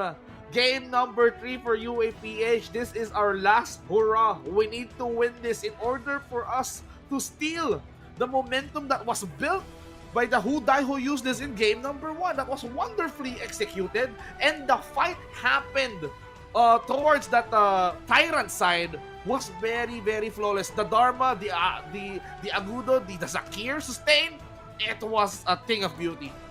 That's actually correct. As what I've said earlier, I was kind of, a skeptic of the UAPH lineup. But the thing is, that lack of frontline was actually compensated by their over-aggressiveness. They just fight. Once a fight ensues, they just go in. Everyone go in so that the damage would be split up to different heroes and not concentrated only onto one. It also helps that Consort Q has her skill to protect her. So that is also a good help right here to maintain this the life or the HP on the side of UAPH, and that is what they did. Yes, we don't have any tanks, so why do we need to hold back? Let's all go in. Let's all finish them in, and that's what UAPH did. A very aggressive gameplay, a very aggressive lineup. They have the Bai Chi, yes, but kudos to Dharma, kudos to UAPH Dharma. That was actually a good fight. He knows that using his combo, the Truth Mantra and the Enlightenment Mantra, onto that Bai Chi is actually not a good idea. So he's actually using it wisely, holding it up until someone or the team or who uses his clamp up, and that's how Dharma and UAPH got the win. Sonya will get the MVP though. 302 damage is 63.5 K onto an 8K gold damage.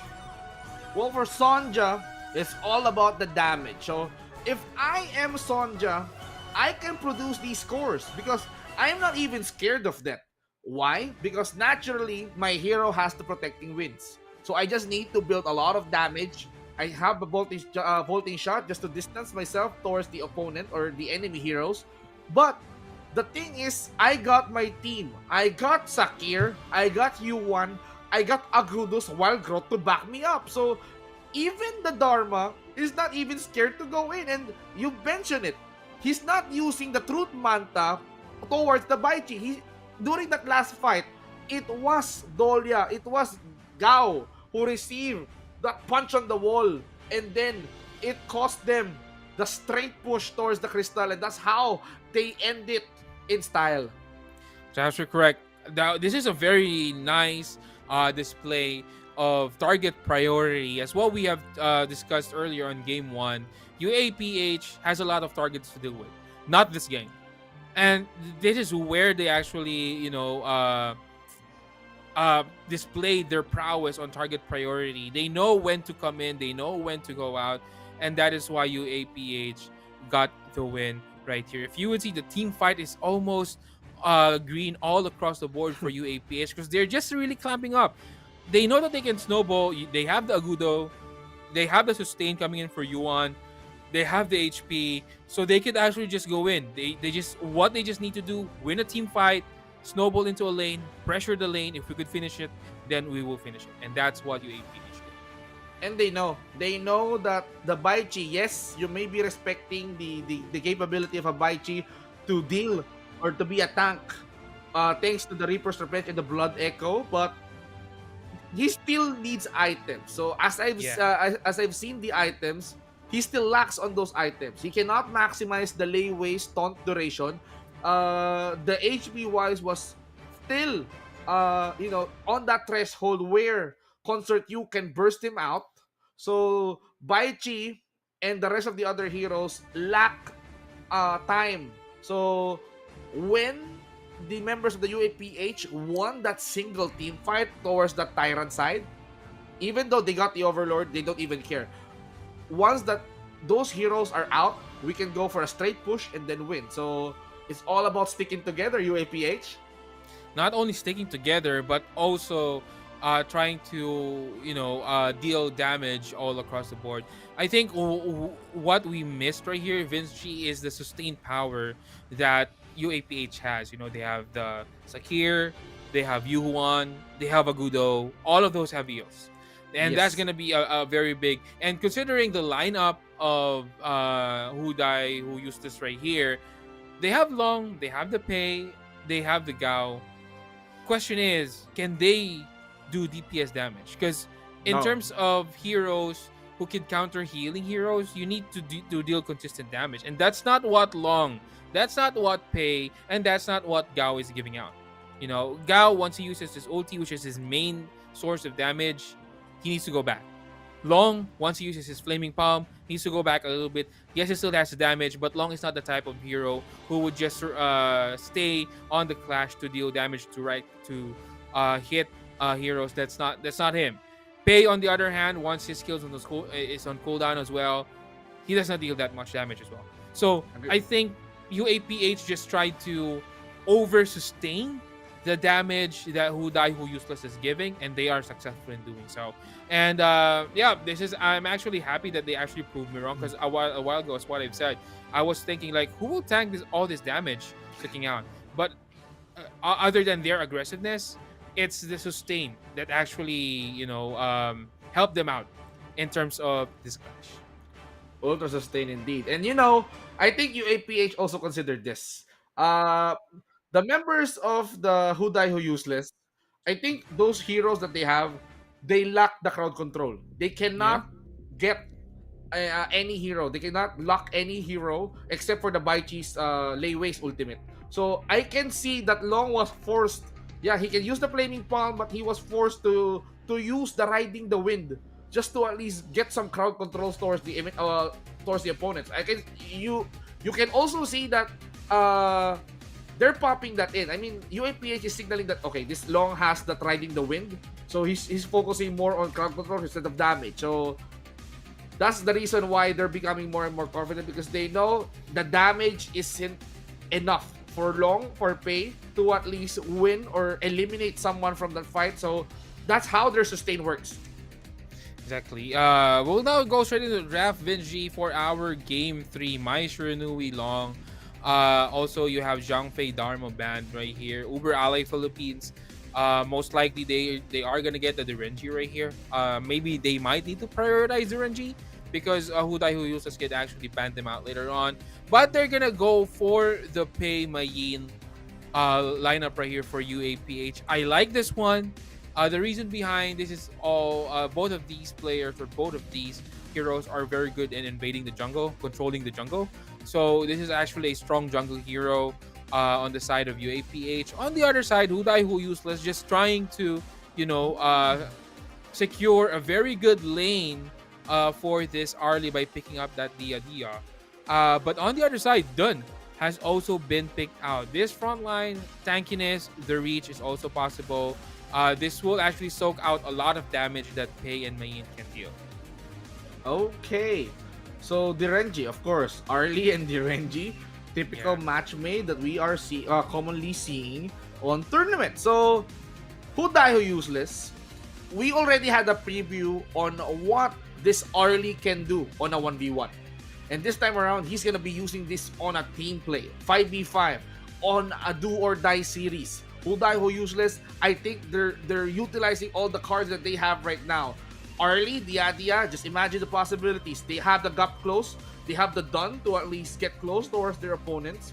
And if UAPH decided to go hyper aggressive, just like the earlier games that we've seen, this Pei and this Mayin can work out. So they can annoy the jungle of the Who Die Who Useless and render them useless. Take their resources out as early as they can, and then snowball their advantage towards winning the early game. Well, I would agree on that at some extent, Vinci. But the thing is, I think Who Die Who Useless will actually try to. They need a strong jungler right here. The reason behind this, if Arlie and Diadia has been pressured, just like what they did early on the game 2, then that might be a big problem for Who Die Who Useless. Arlie is actually very dependent on that Doomsday timing on the 4-minute, before the 4-minute mark actually. So they need to get this one, give a free farm, almost a free farm right here for Arlie. But Hano will be picked out right here. This is the tank that we are actually looking for UAPH. But Princess Frost and Dian Wei, this is going to be a very painful lineup for Who Die Who Useless. I think this is actually their answer to the Mayin Pei pick. They know that they are actually very strong invading the jungle. So what will happen is either Dianwei Dun will be the one trying to counter this Mayin Pei pick, or Dianwei Princess Frost. Princess Frost is also a good counter for Hano as well. So yeah, this is a good pick. Da Whoa. Tiao will be Okay. picked for UAPH. Interesting. I am intrigued. I mean, having these 5 heroes up on the side of UAPH, having a last pick Datiao, that means they wanted to at least have that full rotation on the map.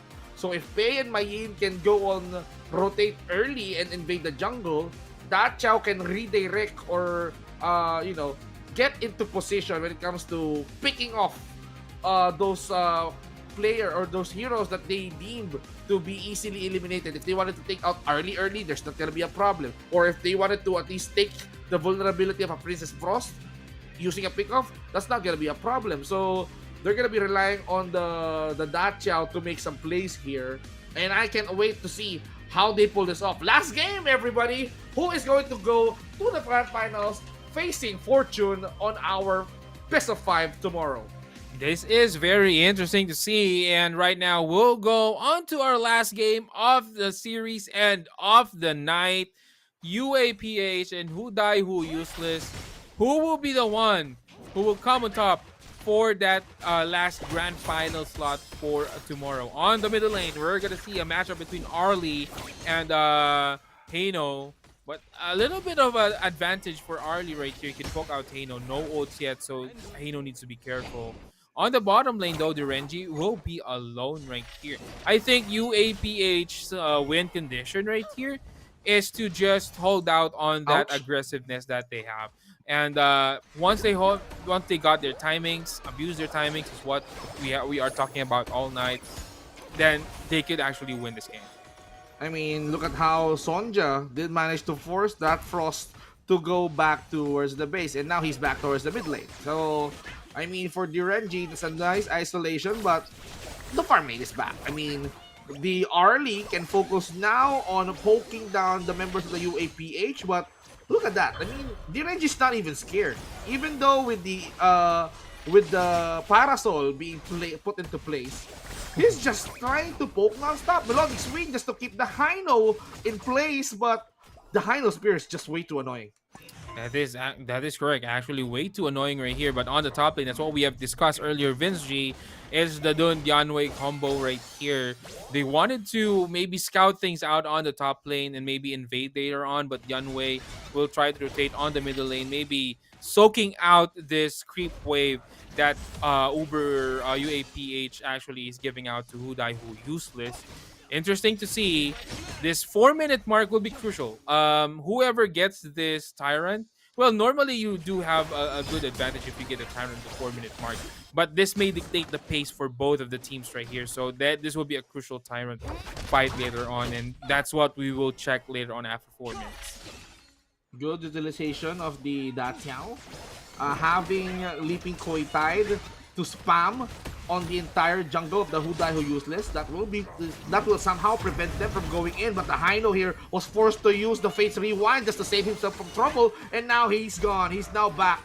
John Wave was called out into the fray, but they did not get any bodies down. Who Die Who Useless will be back towards the jungle, but they said they wanted to bring the fight towards mid, but UAPH seems like they're playing safe. That's actually correct. At the 3-minute mark right here, Vinci, both teams needs to push their creep waves onto the opposing team. You know, who has it will all boil down on who has this waves pushing in, because at that point, once the 4-minute mark comes in, it's gonna be dangerous if you are letting your the enemy creep wave pushing onto your tower, because you will be forced to rotate, and which means that there will be less numbers for that Tyrant fight. But speaking of numbers right here, numbers advantage on the side of UAPH. They will try to use this ulti right here for Dakiao Eye of the Whirlpool, but no one will actually come in. So 3-minute and 40 right here, Vince G. Let's see what will happen on this Tyrant fight. Rastizi's place right there on the mid lane was quite risky. He went towards or near the turret, but wait a minute, Dachao again is in trouble. Okay, going back to that point, Rastizi went behind. He placed the Leaping Koi Tide. He almost died placing that near position towards the Who Die Who Useless.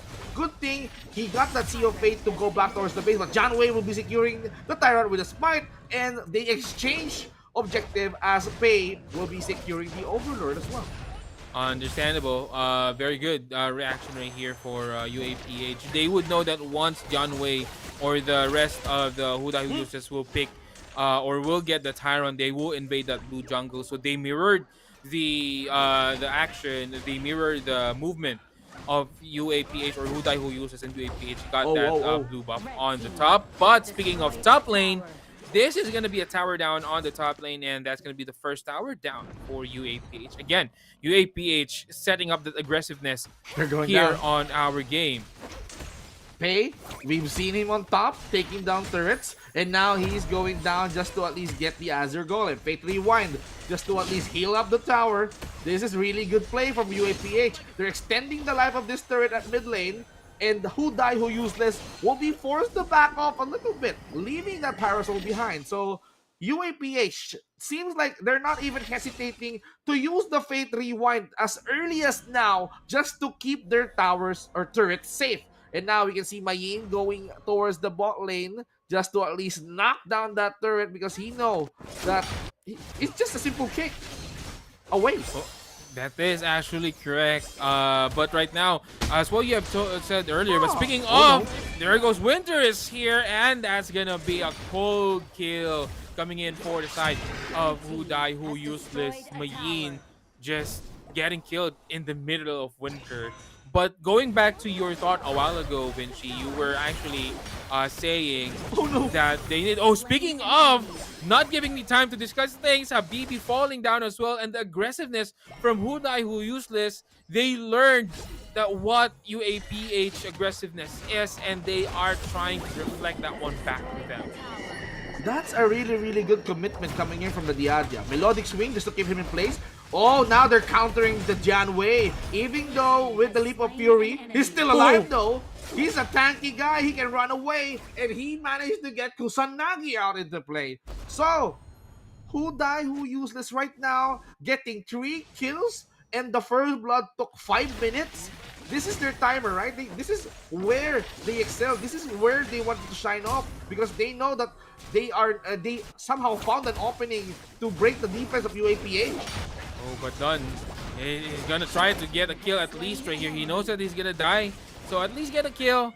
Maybe, you know, gain the attention of other members of UAPH so that this Diadia and Arlie combo can actually try to invade the jungle on the left side of the map and possibly pressure the turret here on the middle lane. But as what you said earlier, Vince G, you were telling that Heino with the Fate Rewind is being used. They're not scared of using the Fate Rewind.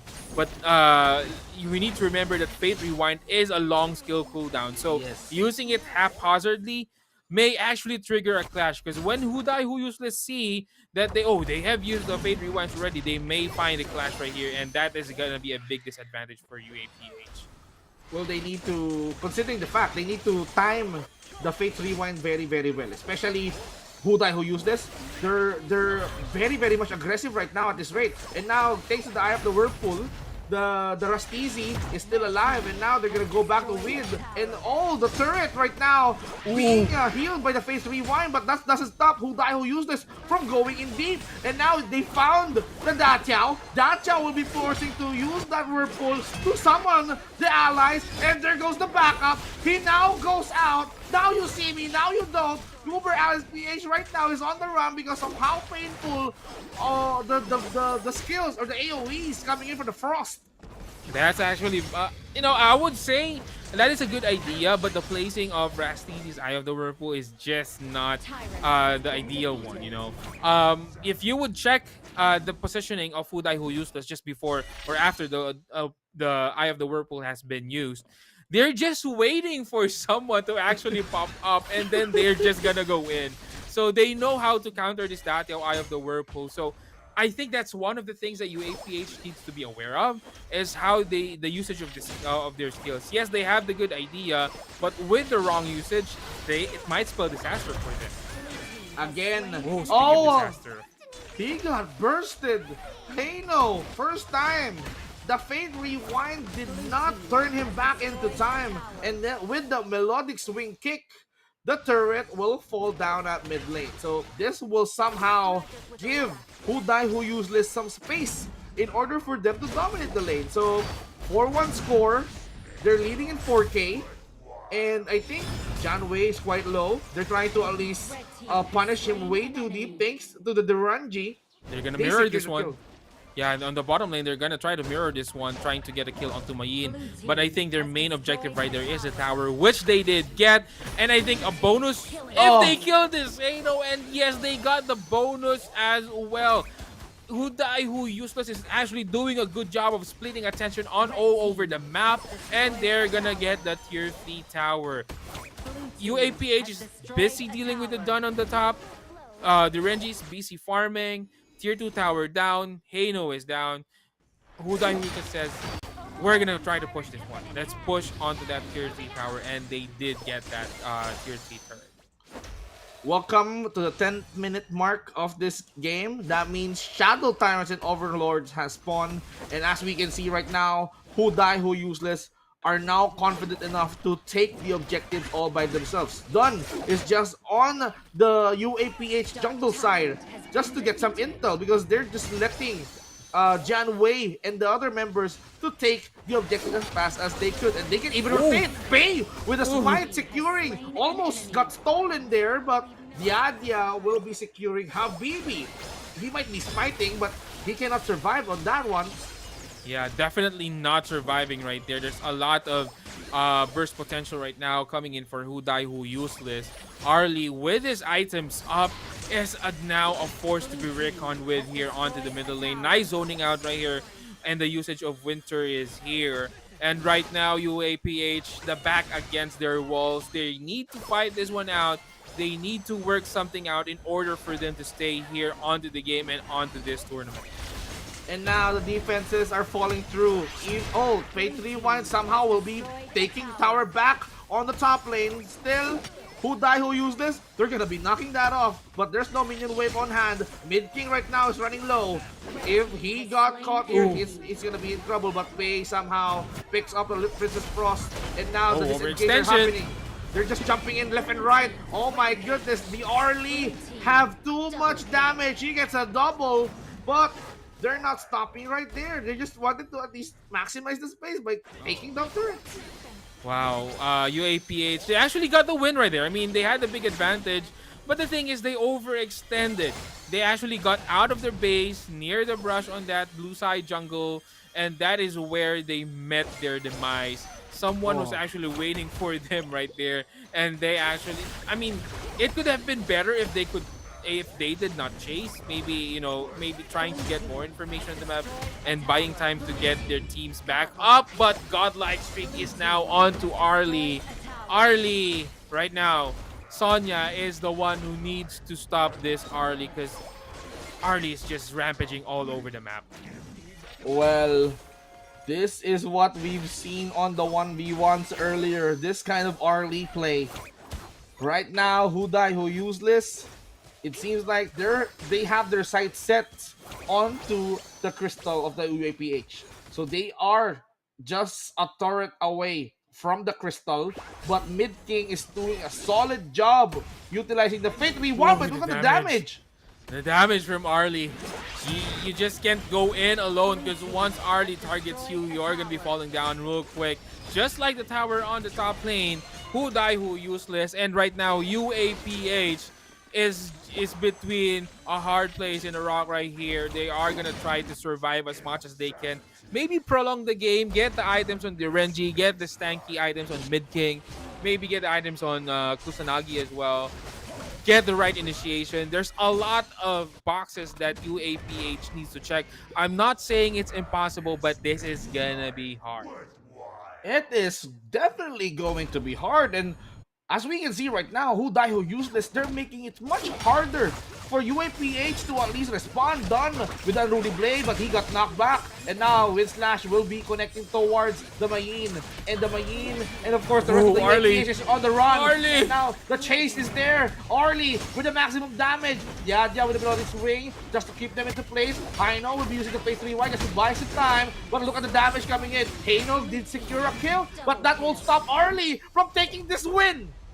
And that's gonna be it, my friends. Who Die Who Useless will be the winner of our last game of the day and the last game of the series. What a match. I wouldn't say that Who Die Who Useless dominated, because they didn't. UAPH also did a very good job of fighting against one of the countries who is a powerhouse in HOK, China, and they did fought very well. I mean, they have the ideas. The draft was good. It's just that they actually played better. I mean, Who Die Who Useless just played better right here. I think UAPH doesn't need to be sad that they, well, at some point you would be sad that you didn't win this one. But the thing is, the main takeaway for this is that we fought against a Chinese team. We fought against a Chinese team.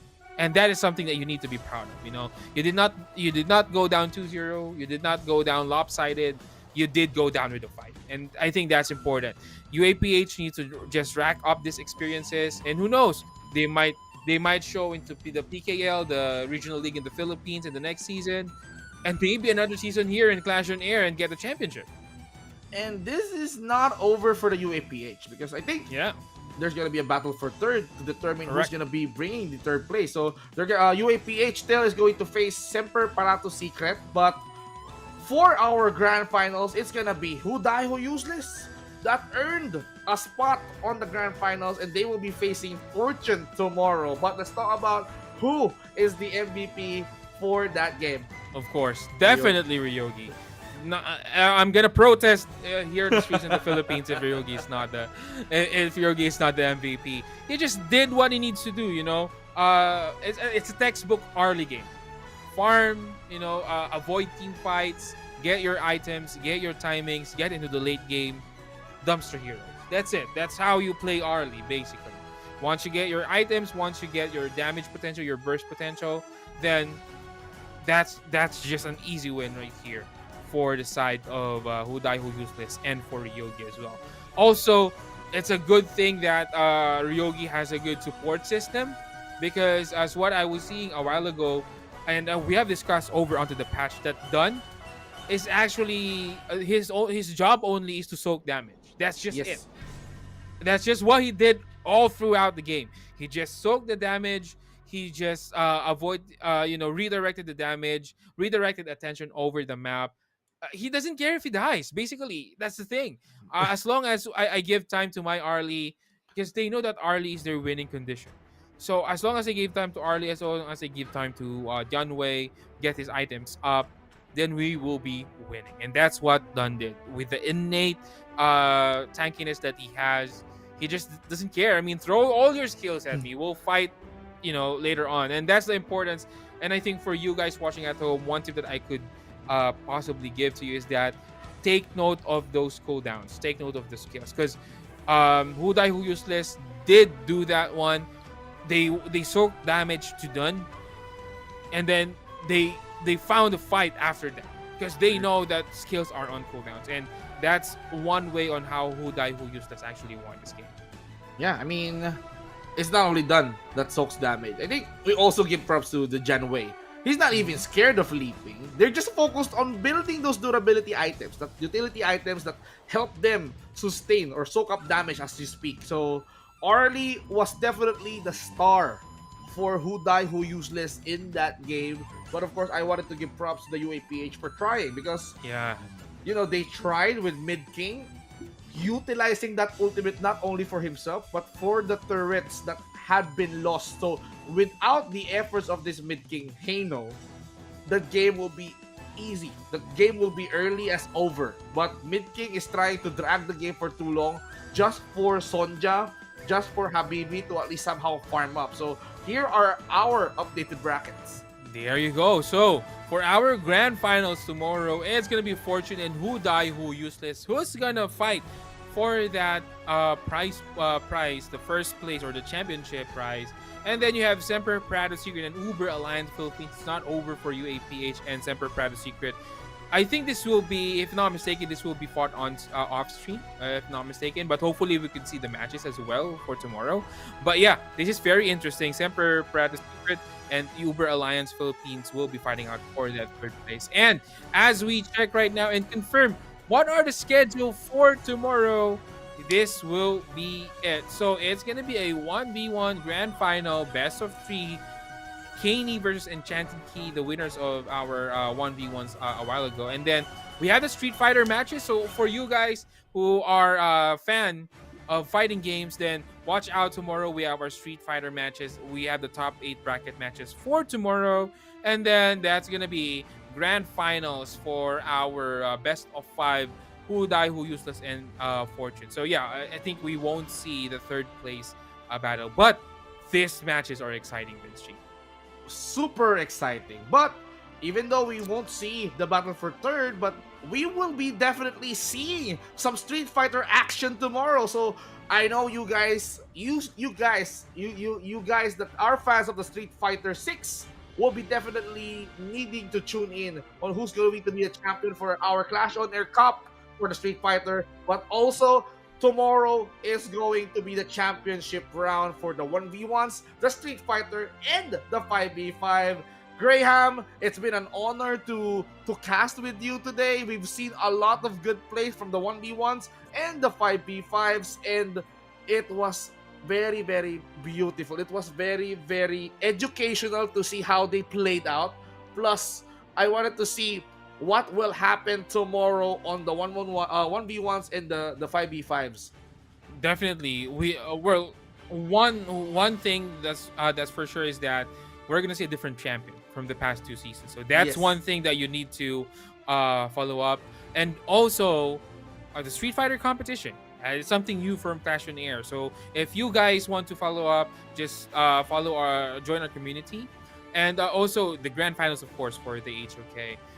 Both 1v1 and 5v5. We don't know what will happen, but one thing's for sure, it's gonna be exciting and it's gonna be fun.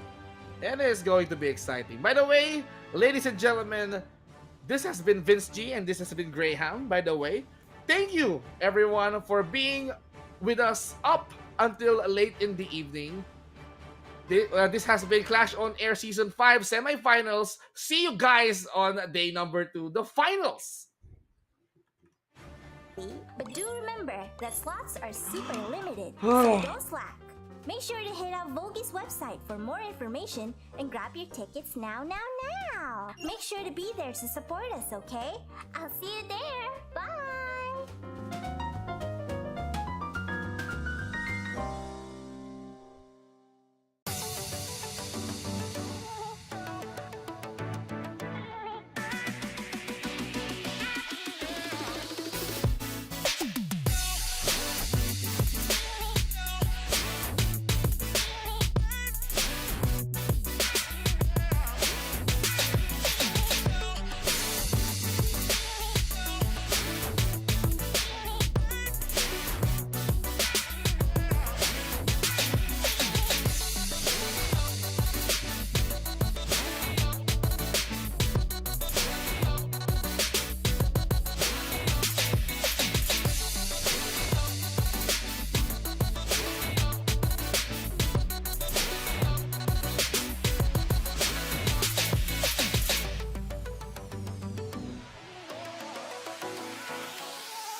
Hello, KL! Are you even ready?